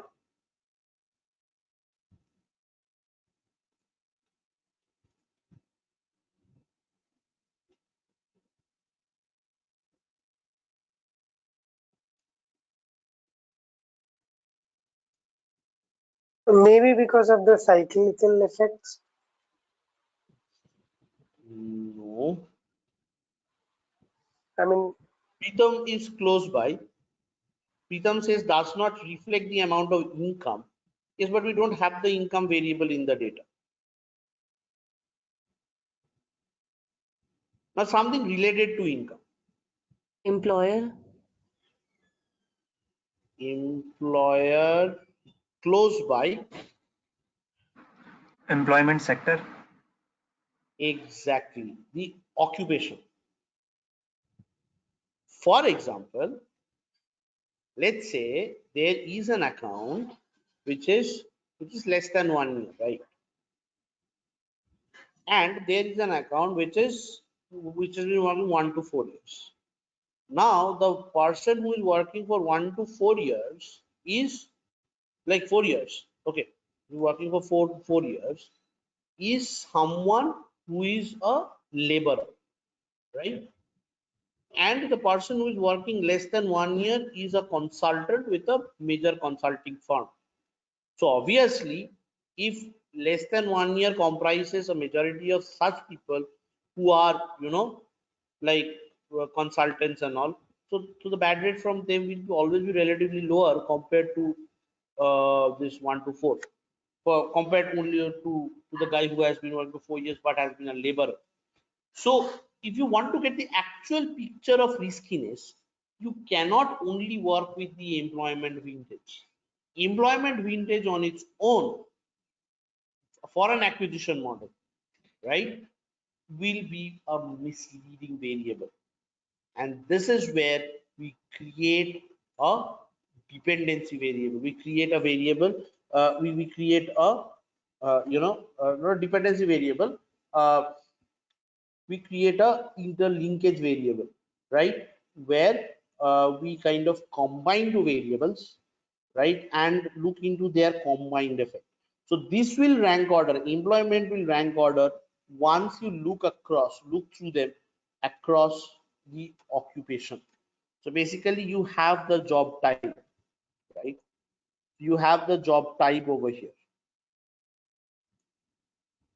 Job type over here is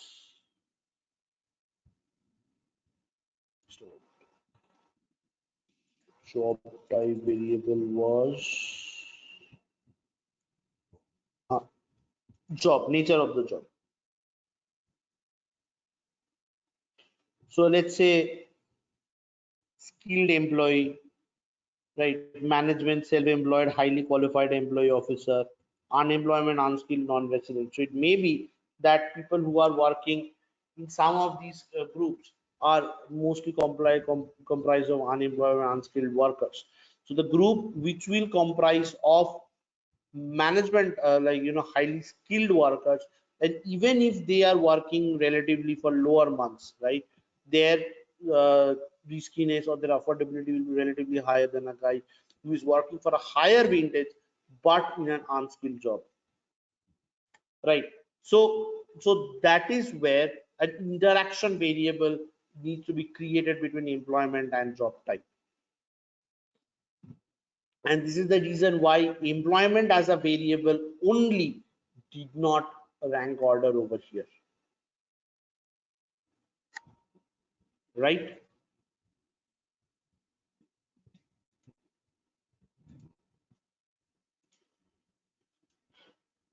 Clear up to this point?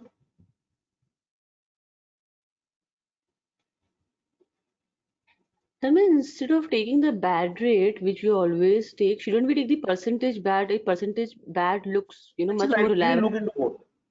No, when you are looking into the when you're trying to understand, like whether it is rank ordering or not, you're looking into the relative distribution of the bad.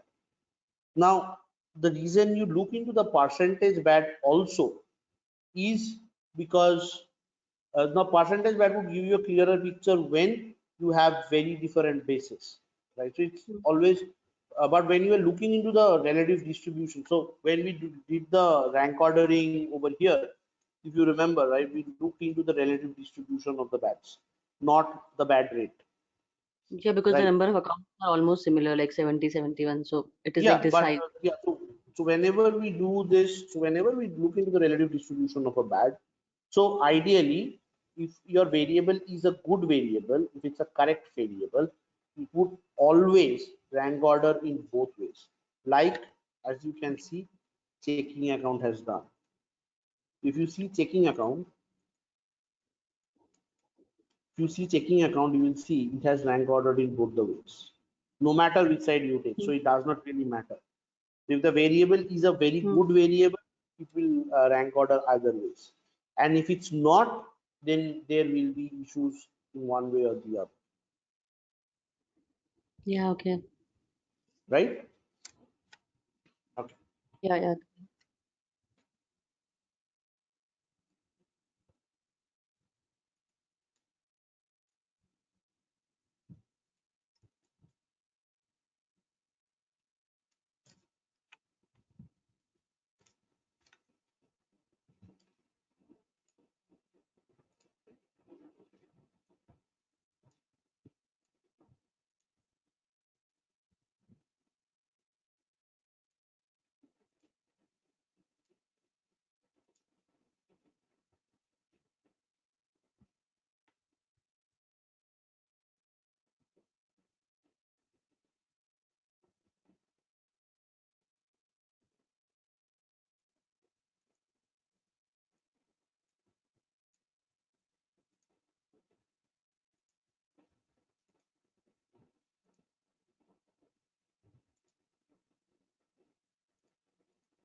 Over here,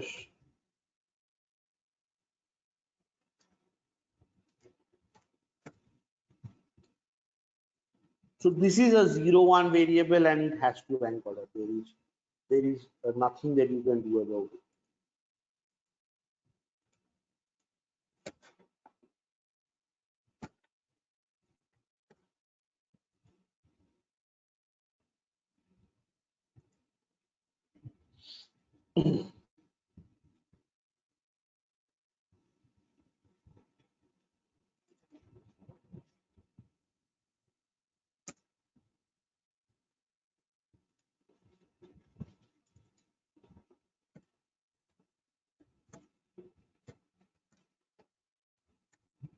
No installment.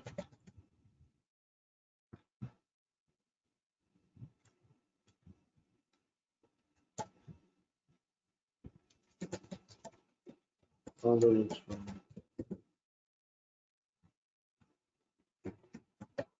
Have other installments. No other installments, and this is have other installments. Now accounts which do not have other installments will obviously have a lower bad rate, right? Now over here in this case, one thing that you can clearly see is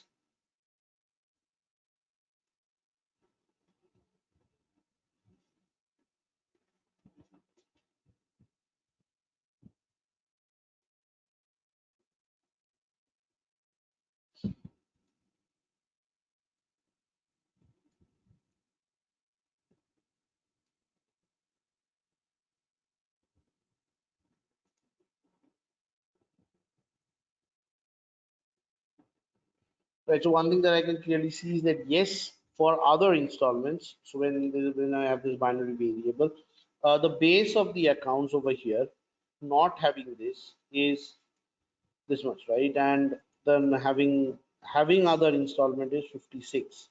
Now, if I look into the bad rate that I have over here, so this will give me a biased result over here. So, but the percentage bad is giving me a good result. So, and I can see that this percentage bad is giving me a correct result. Now, if I go back to this data, there must be a negative sign associated with it, right?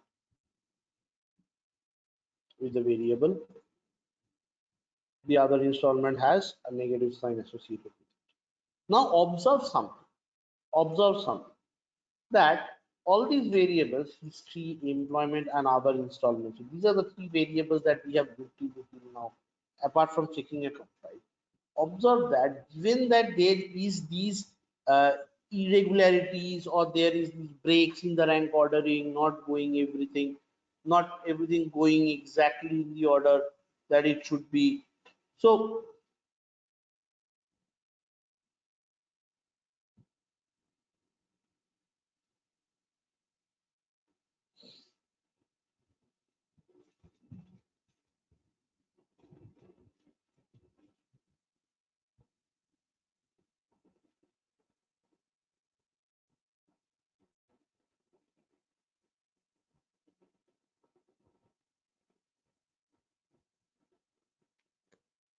right, so over here, if you have a look into this, you'll see that the in terms of the contribution of these variables have been very less, and after these two, this has fallen off directly, right? So one thing you can see is that there is a very stark difference between these variables and the contribution made by these two variables. That itself is a very clear indication that there is some issues or the other in terms of rank ordering or in terms of some issues with these particular variables, right? That is the reason why their contribution to explaining the variation in the data is much lower.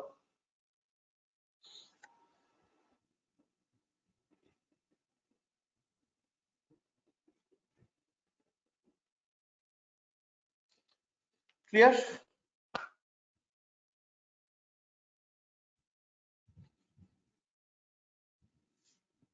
So these are the different indications that you will kind of get to see when you are working. Now, let's say for history, it was absolutely like counterintuitive. For employment, it was not counterintuitive. So as the vintages increased, the bad rate increased, but there was no rank ordering within the variable. That could have impacted the rank ordering in the model. On the other hand, for other installment, it is negative, right? But given that the number of bags is only 210 and there is a huge distinction in the, the two sample sizes, 1 and 0 is very different. That is why you can see that the bad rate and the percentage bad show you different results. But the one showed by the percentage bad is more reliable, and that is what we get to see over here for other installments.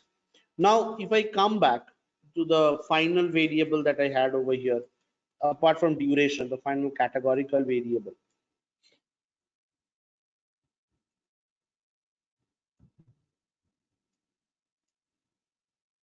Tanmay, Yeah, tell me. okay, the other installment variables with category Mhm. 0, which don't have any no other installment, which means they don't have any installments. So generally the bad rate should be lesser, Lower. right? No, Huh? lower. Bad rate over Yeah. here, percentage bad is So lower, the and discrepancy will be this the category discrepancy or over here is because of the size of the two groups. It is 566. Out of that, 154 is uh, has turned out bad, right? And over here, out of 137, 56 has turned out bad. So as a percentage, this has turned out bad more than this. But if you look in terms of the total number of bads, this percentage has a greater proportion. So now if I look into it by the terms of the bad rate, right, or the relative distribution of the bad, it is like that has larger number of bads. But over here, the percentage bad is showing me a more relative, it gives me a better picture, right? So over here, I would be considering the percentage bad. Now, if a variable is absolutely, if it is very perfectly constructed and it has very high explanatory capacity, then both this bad rate and the percentage bad would show same pattern like you can see in the checking account variable, right? And that variable, as you can see in the results, was the strongest variable contributing more than 50% of the total variation, right? So it is because this variable absolutely properly rank orders in all possible ways. Now, another advantage with this variable was that it had multiple categories. Now, this is a typical problem that you get to see with, binary variables, because binary variables have only two groups. So if there is a huge difference in the two subsections, then you will kind of get to see you may get to see a counterintuitive result for either of the two. But but your decision will be based on that, which is the more reliable factor. So over here, I get to see that percentage bad is giving me the desired percentage differences, right? So it says that 0 is less riskier than 1, because people who do not have other installments are the ones who are better borrowers. And over there in the model, it also has shown us a negative sign. So as I move from 0 to 1, my chances of being a good borrower reduces. So percentage, so over here, I would kind of choose whether to use percentage bad, continue using other installment in my model basis on the percentage bad. Given that there is a disparity in the two segments, bad rate over here is not giving me a reliable picture. So based on that, I will rule it out, right? So that is the reason why we compute both the figures for the best variables and for the most optimal categorization. Both percentage bad and bad rate should show you similar patterns. Now, for groups where there is, kind of concentration in one segment, one segment is more concentrated than the other, then in such a case, either of them can show you a negative, a counterintuitive trend, but you need to look into that one which is giving you the more reliable trend. So if there is a disparity in the segments, we mostly look into the percentage bad, right? Because in such a case, you need to look into the category which has, the bads relative to the category, not relative to the total number of bads or goods, right? So so the measure that you are choosing to analyze your variable, so the reliability of a variable will be dependent on certain factors. So there are certain subjective factors which you need to take up at some stages. So over here, given that the segment size is 566 and 137, you know that if you look into it by the bad rates, right, it will give you a kind of a dicey picture. So that is why you also compute the percentage bad. Now you see the percentage bad. Now when the discrepancy in the population size is taken care of, you see the percentage bad gives you a, a better picture, right? So ideally we can ideally we do put in both, right? And then we see which one is giving us the most counterintuitive picture, and if there is certain counterintuitive trends in one of the bad rate or the percentage bad indicator, what we do is we kind of check why is it there, right? And then we decide. Now, if a variable is not correctly rank ordered, you will see that both bad rate and percentage bad will give you haywire results, like you can see for employment. Also, as you can see for history. Now, if a variable is correctly grouped, you will see bad rate and percentage bad give you the same result or the same rank order. And in case of concentration, a segment concentration, so if one of the segment is more concentrated than the other, right? So in such a case, there can be an issue with the overall concentration. In such a case, the relative distribution is not something that would give you the better result. It is the percentage bad or the category wise distribution which will give you the better result. So that is something which you need to kind of analyze a little bit at your end. Hmm. So are we basically considering these variable because there is a discrepancy No, in we'll these now variables? move. So the first iteration of the model, we had considered these variables and we had run the model, right? Now, once we ran the model, what we saw was that the model does not, so what we saw over here is that the model is not working properly. There was a break in the rank ordering. So what we'll do now is we'll remove these variables, and with the best possible variables, with the best variables, we'll run the model, right? And from them, we'll kind of check how it is actually working. All right. Right? Okay. Yeah. Thanks. Okay. Yeah.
Tanmay, Yeah, tell me.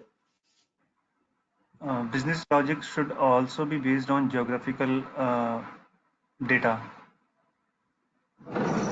Means it might have demographic data, means some business logic that is applicable to America may not be applicable to Middle East or Australia. Yes, so your demographic information do play an important role over here.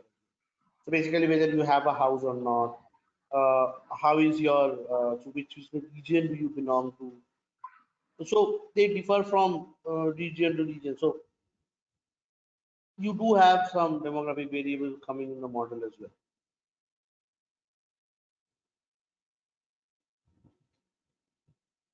So over here in this data set, you get to see a lot of other information like present resident, real estate, right? So what type of house you live in? Is it a rented house? Is it a owned residence? Number of credits. So these are preparing all these variables is a part of the data preparation exercise. So we'll come to that in tomorrow's discussion. So it is not a part of. But algorithm has not find these variables worth to keep into Sorry, to sorry, explain in data. sorry. Tell me. The logistic algorithm has not found these variables present Yeah, resident because guy. mostly these variables are 1 and 0s. Okay. So in practical life, how many variables do you think are most probably you employ for model development? There are 5 or 6 we are encountering.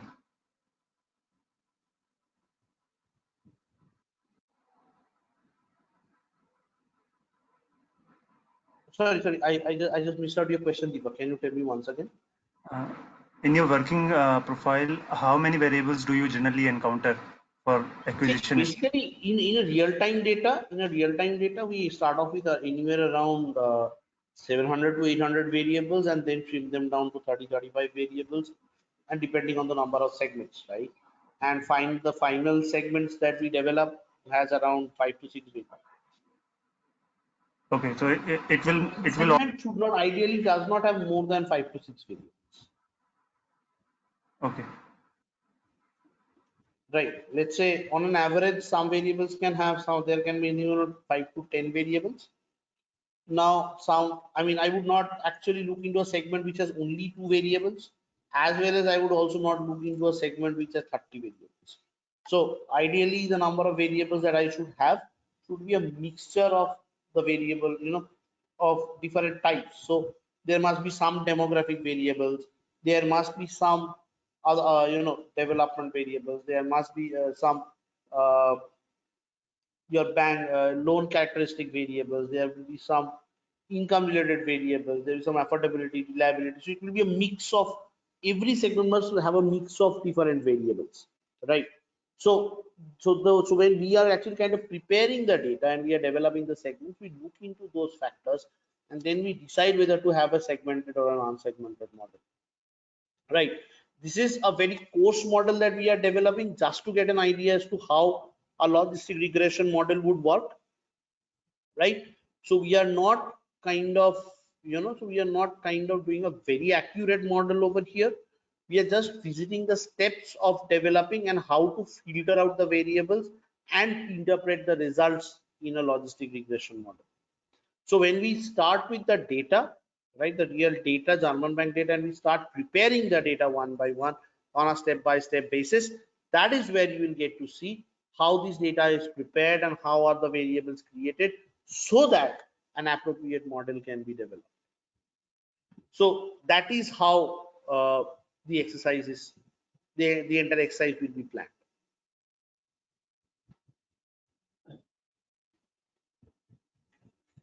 Clear? Yeah, okay. Right? Ideally, So the the model, entire, yeah, yeah, tell me. model does incorporate these demographic variables as well, Yeah, right? I mean, absolutely. So acquisitions. it is a very important component for an acquisition model because your demographic information is in fact a reliability indicator. So how reliable are you as a borrower? Let's say a borrower is a very affordable borrower, is an affluent borrower, but his demographics are in a region like Syria, right, or Lebanon. So those are sanctioned areas, right? So in such an area, you would not be willing to give credit at that point of time, right? So in fact, for after this exercise, there would be a lot of change which would come around in many of these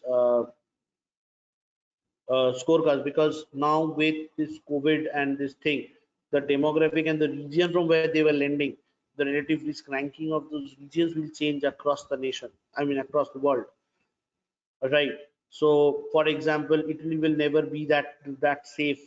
So within Italy, there would be areas where the impact was very high. and there would be impacts where the impact was very low. So those are some of the important things that we need to take into account. So after different factors, the demographics do change, right? So now let's say for a firm, for a commercial firm who is lending across regions. So for them, the European nations are no more a safe nation to lend after this pandemic that has hit the world. So there are a lot of different things that come into, right?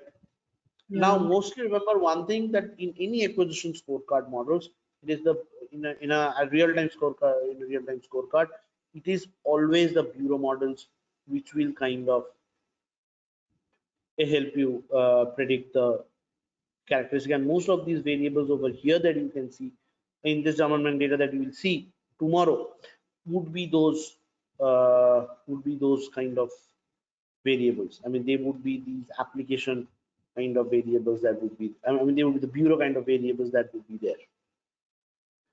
Right.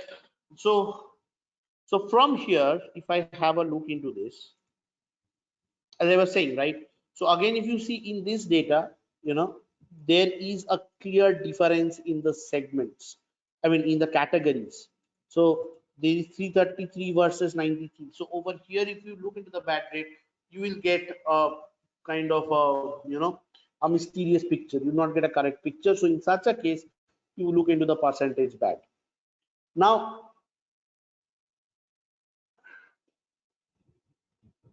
this category discrepancies, right? Now it is generally expected that at least 5% of so each category must have at least 5% of the overall data. So basically 10% of 73 is 70.3.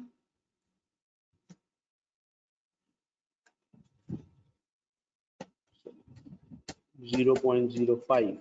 So each segment must have at least 35%, 35 observation. So this is slightly more than that, right? So 93% is how much? More than 10%. 13% versus this is your the 47, so nearly 50% of the records are concentrated over here, right? And the remaining, so like 47% is concentrated over here. Over here,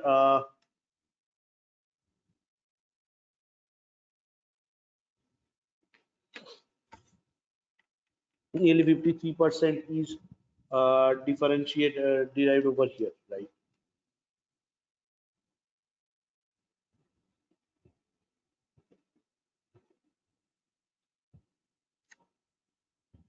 Okay. So over here in this case, what we look into is we look into this particular bad rate distribution. Now there is a minor break that I can see over here in the rank ordering between 1, 2, and 3%, right?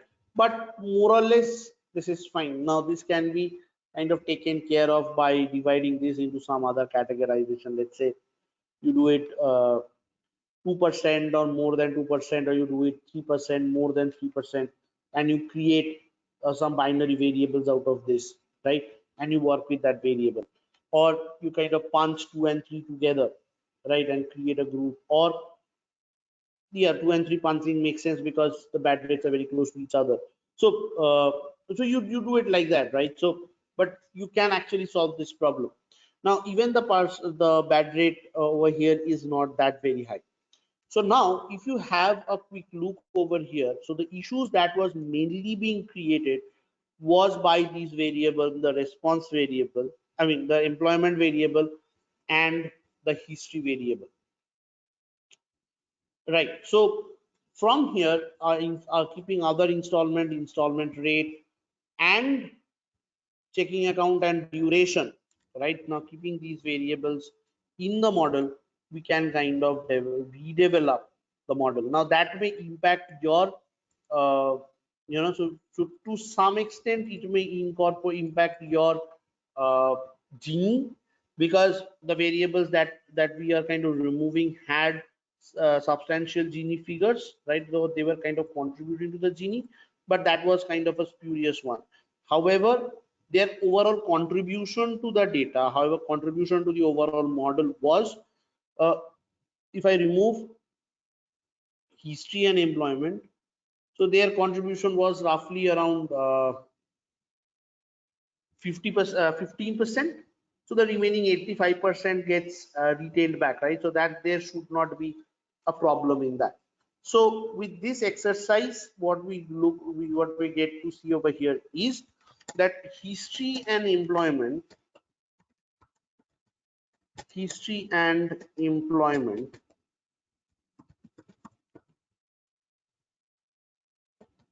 does not rank order in terms of their bad rates.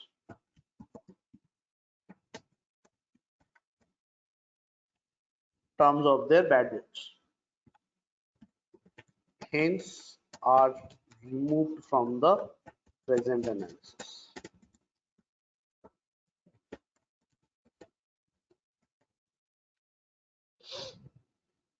Right, hence are removed from the present analysis. So after this, what we have over here is iteration 0.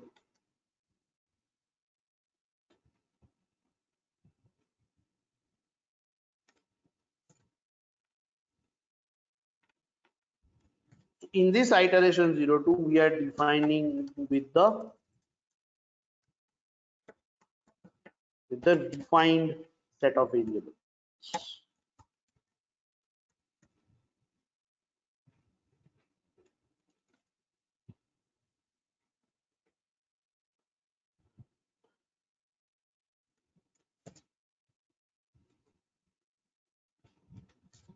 So over here we'll call this mod vars 2.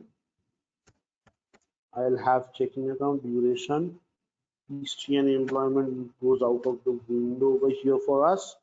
Now using these 4 models, these 4 variables, we will run the second version of the model.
This is mod vars 2.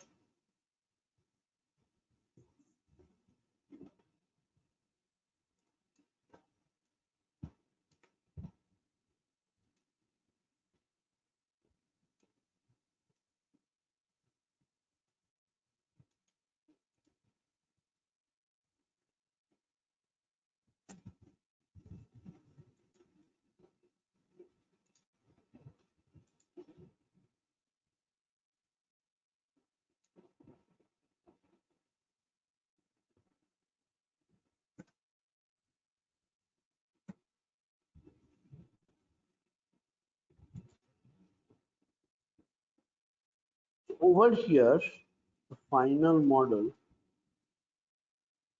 comes out like this. So you have checking account, you have duration, and you have other installments. So what has been removed from the data? Your installment variable has been removed. Now observe that I have these 2 variables, right? So the contribution of chi-square of the word guys, I mean of duration, and this has substantially gone up over here, right? The standard errors have kind of reduced and you have a better purpose, right? But what has been affected over here is your Summers D. Now, when I say what has been affected over here is just how much D, what I mean is that the overall Gini in your model has been impacted, right? Now, now those out of those one variable, okay, so one thing that we can do is I can just mark this one out and run the result because I feel that this could be a better model compared to the other one. Because it is only 1 and 0, it may not be able to distinguish to that extent, but because the installment rate has multiple values, could be a better distinguisher. So over here, if we have a quick look,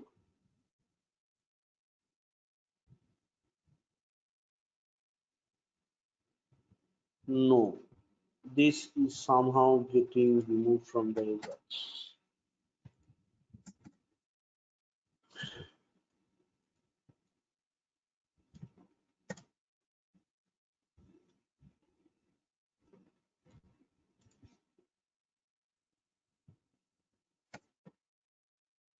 Now, if we run the VIF as well,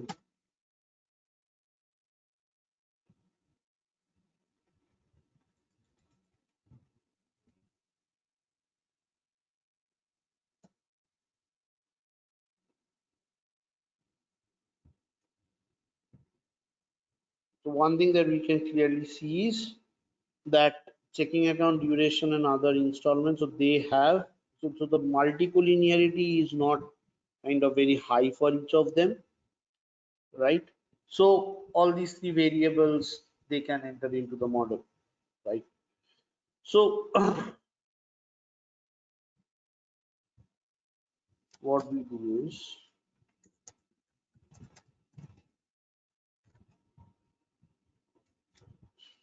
yeah, so with this iteration two, one thing that we come across, so let me just run this code once again.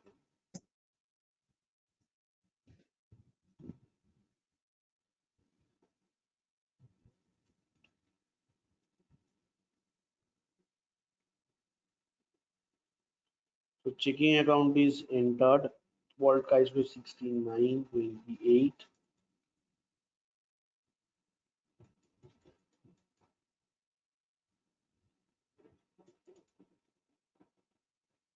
So these are the three scores that you have, right?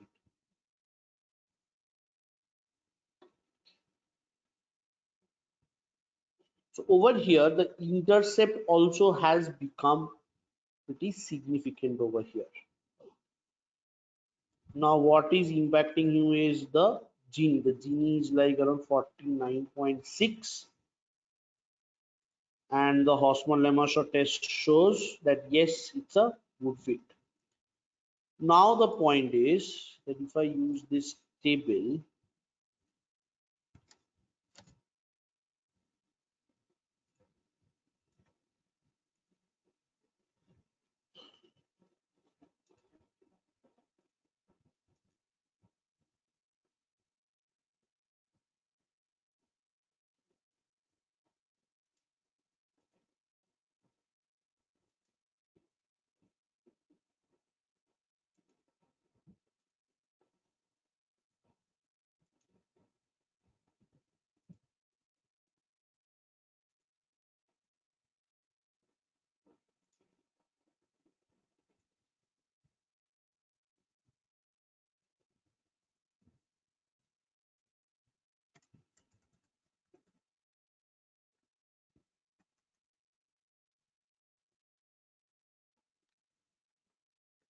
so iter 02.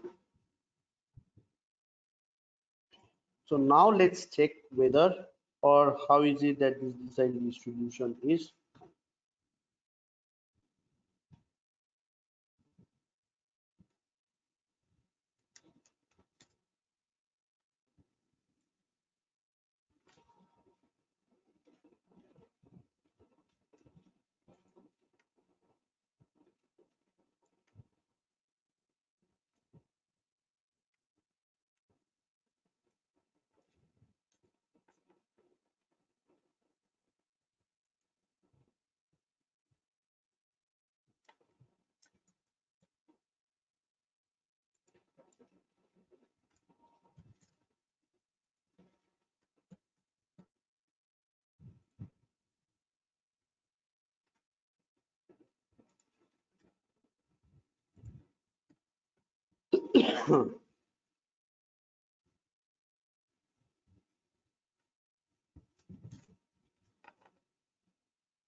Okay.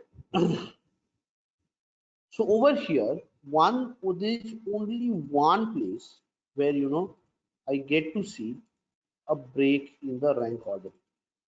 So you would see that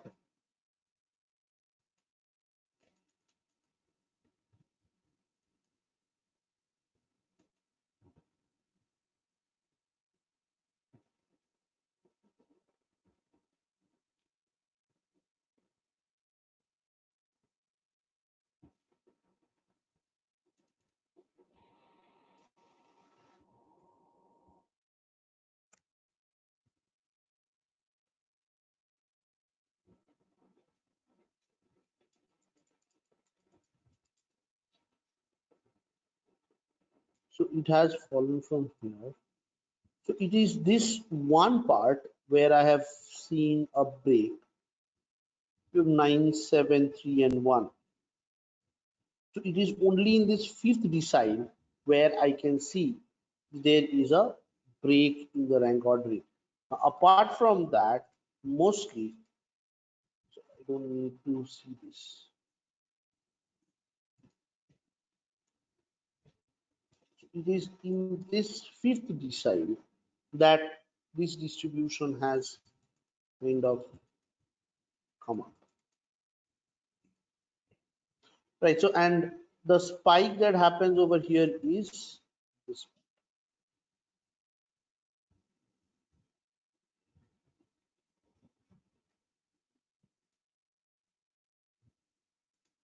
Okay, so one break is over here, 2 and 3,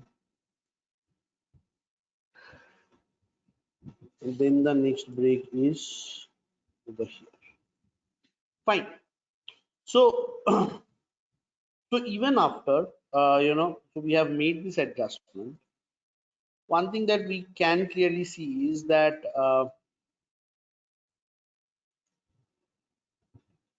the Gini has kind of gone down by 4% over here. It's 0.50. Case is 0.35.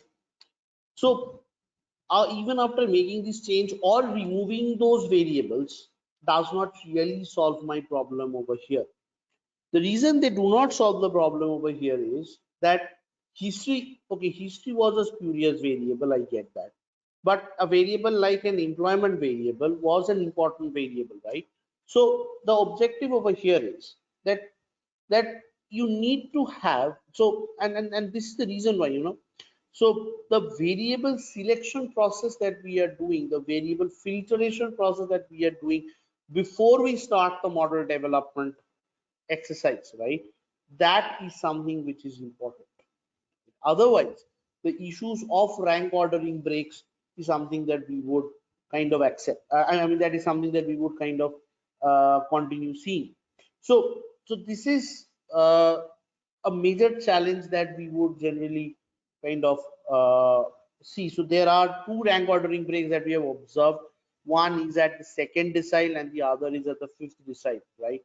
Now the question is that how is it that these rank ordering can be solved? And for that, the answer to that would be through a proper variable selection exercise. Now the entire objective over here was to investigate, was to show how is it that the key results related to logistic regression can be interpreted, and how is it that the key model variables can be, so how is it the key model variables can be used, and how is it that any gaps that, so if you find any break in the rank ordering, how do you go ahead and solve it? Now, uh, the so over here, so even after we have done this basic exercise, we don't see much of an improvement in the result, because all the problems that we had may have been marginally reduced, but at the same time they are not completely cured. So at a decile 2 or a decile 3, which is a lower score decile, and where you need to have a clear clarification of the bad borrowers, that's the point where the breaks are actually happening. Now over here, if you have a look into this, right, now you will see that the first decile bad rate is around 20%, then it goes 17%, then 18%. So more or less the first percentage bad rate over here is 223.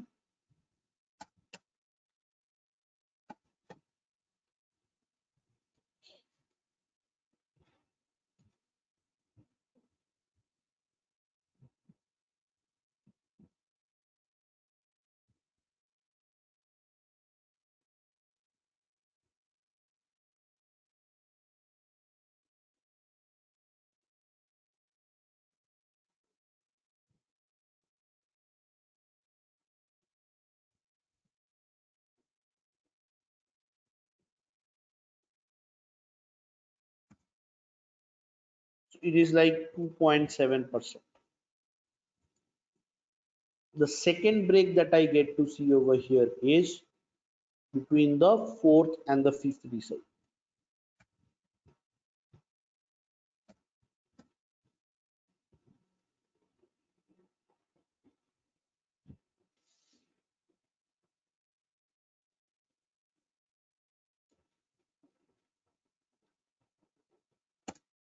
Between 3 and 4 also, it's like a very large break, 18 to 9.5%. No, the bad rate will fall, right? So it falls from 18 to 9.5, but then rises from 9.5 to 11.9, and then again goes back to 9.52. That means there is a sudden temporary rise in over here, right? And the number of bads has kind of increased from the fourth decile to the fifth decile, which ideally should not be the case. And then again goes back to 20, 15, 8, and 4. So the major jump which has happened here is, so over here there is a difference of just one bad account, right? So this particular break is not that critical a break. It is just 2%. Now, if you look into this one,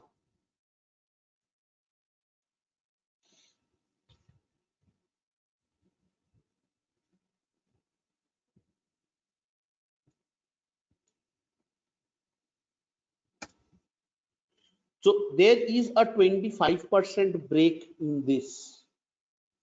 So from 9.5 it has suddenly gone up to 11.9, and then it has again gone down. So one thing that you can now see is that the break that was there in the last diagram, right? So there were multiple breaks over here.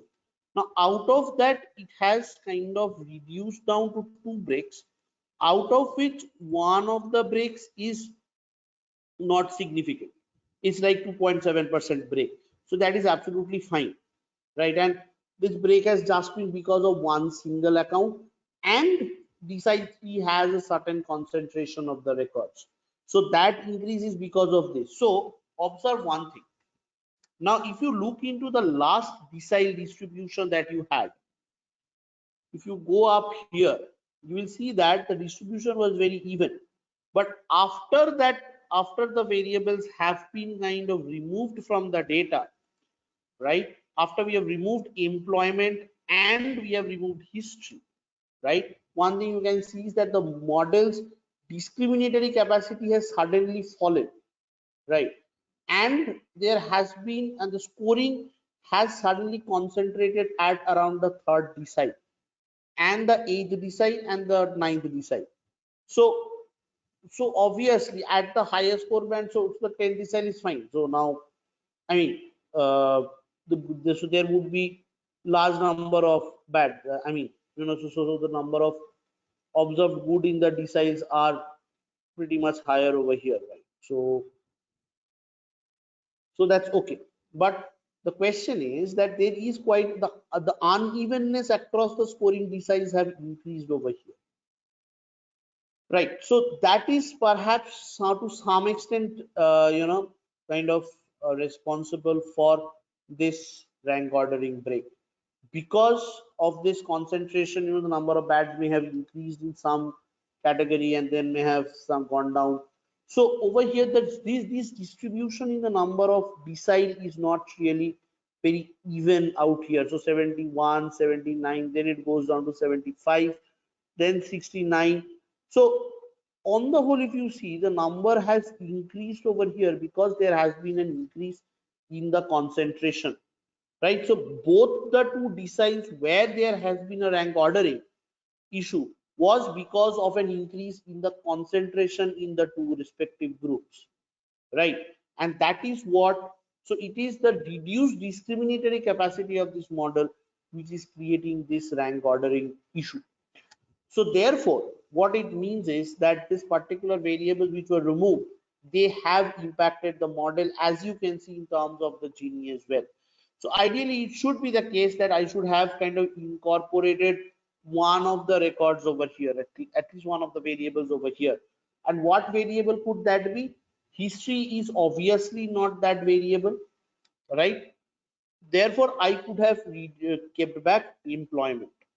So this is the part, where your covariates come into place. So you try out multiple model iterations, and at each iteration you will keep on getting certain issues.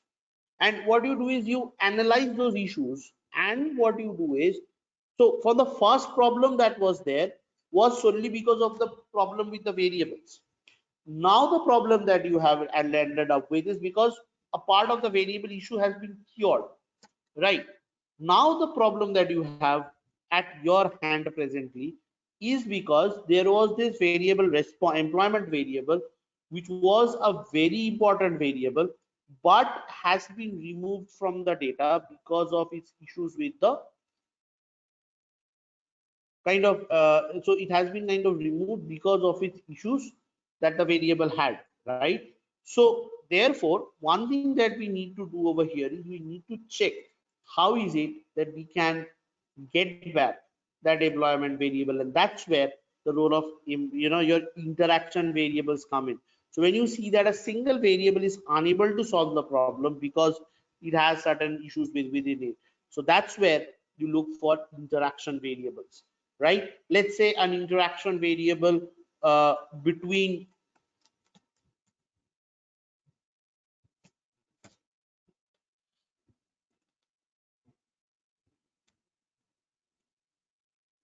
so let's say an interaction variable between employment and job, and you cure that. So right at the beginning of the analysis, when we begin the analysis in tomorrow's discussion, right?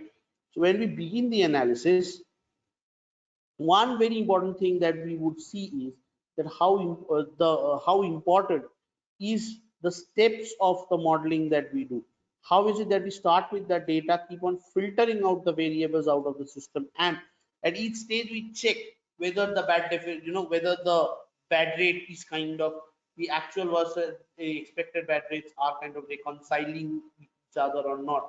So is it that what we are expecting and what actually the bad rate distribution are they in line with our expectation? If the variables are not there, we try to transform them, we try to convert them into weight of evidences and something. If it doesn't work, we simply scrap those variables off, and then we gradually keep on coming down to a smaller list of variables, right? With those smaller list of variables, we start developing our unsegmented model, segmented model, and the known good bad model does. So in tomorrow's discussion, we will work end to end with the German bank data. We'll talk about the portfolio description. We'll talk about what the portfolio is like, what is its background, and how is it that we would start working, and how is it that the data preparation for this would go such that problems like these do not crop up.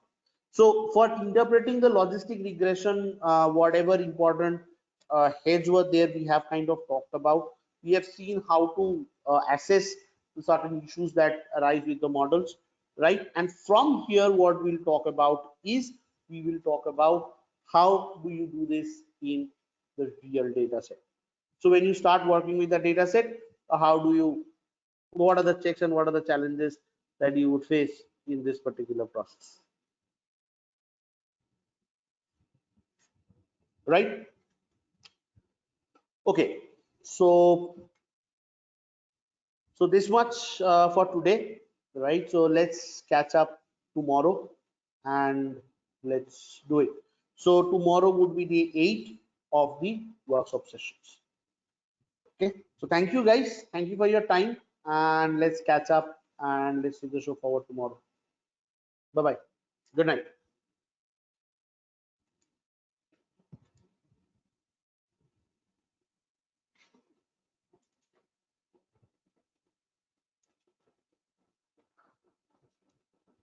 Okay, and Oshim and the guys, so would you join tomorrow evening session or shall I send the link tomorrow morning? So Oshim, Shashank, Anshul.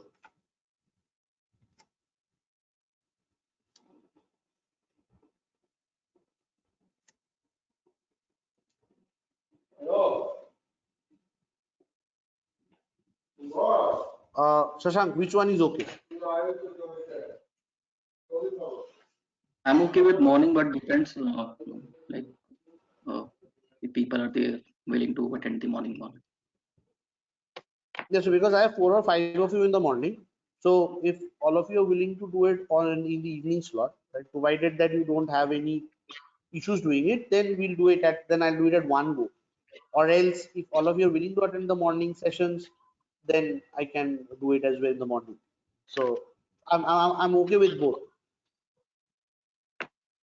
It's just that my efforts get duplicated if I have to do the sessions twice. This does not involve you. This involves only Shashank, Anshul, and Oshim over here.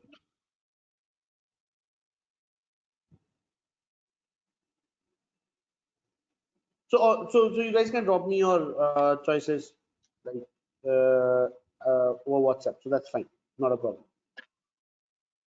All right. So if you are comfortable doing it in the morning, we'll do it in the morning, as well as the others can join in the evening. Or if you can do it in the evening, that's better for me. So whatever way works out. Because I don't want to hamper your work and do the sessions. So I'm comfortable taking it both ways.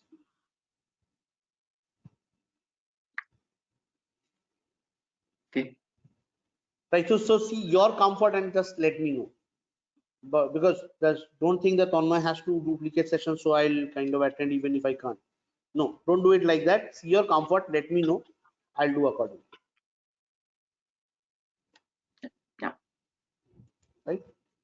Yeah. But just kind of ping it to me in the next 1 hour. So that would be great. So I'll set my alarm clock accordingly.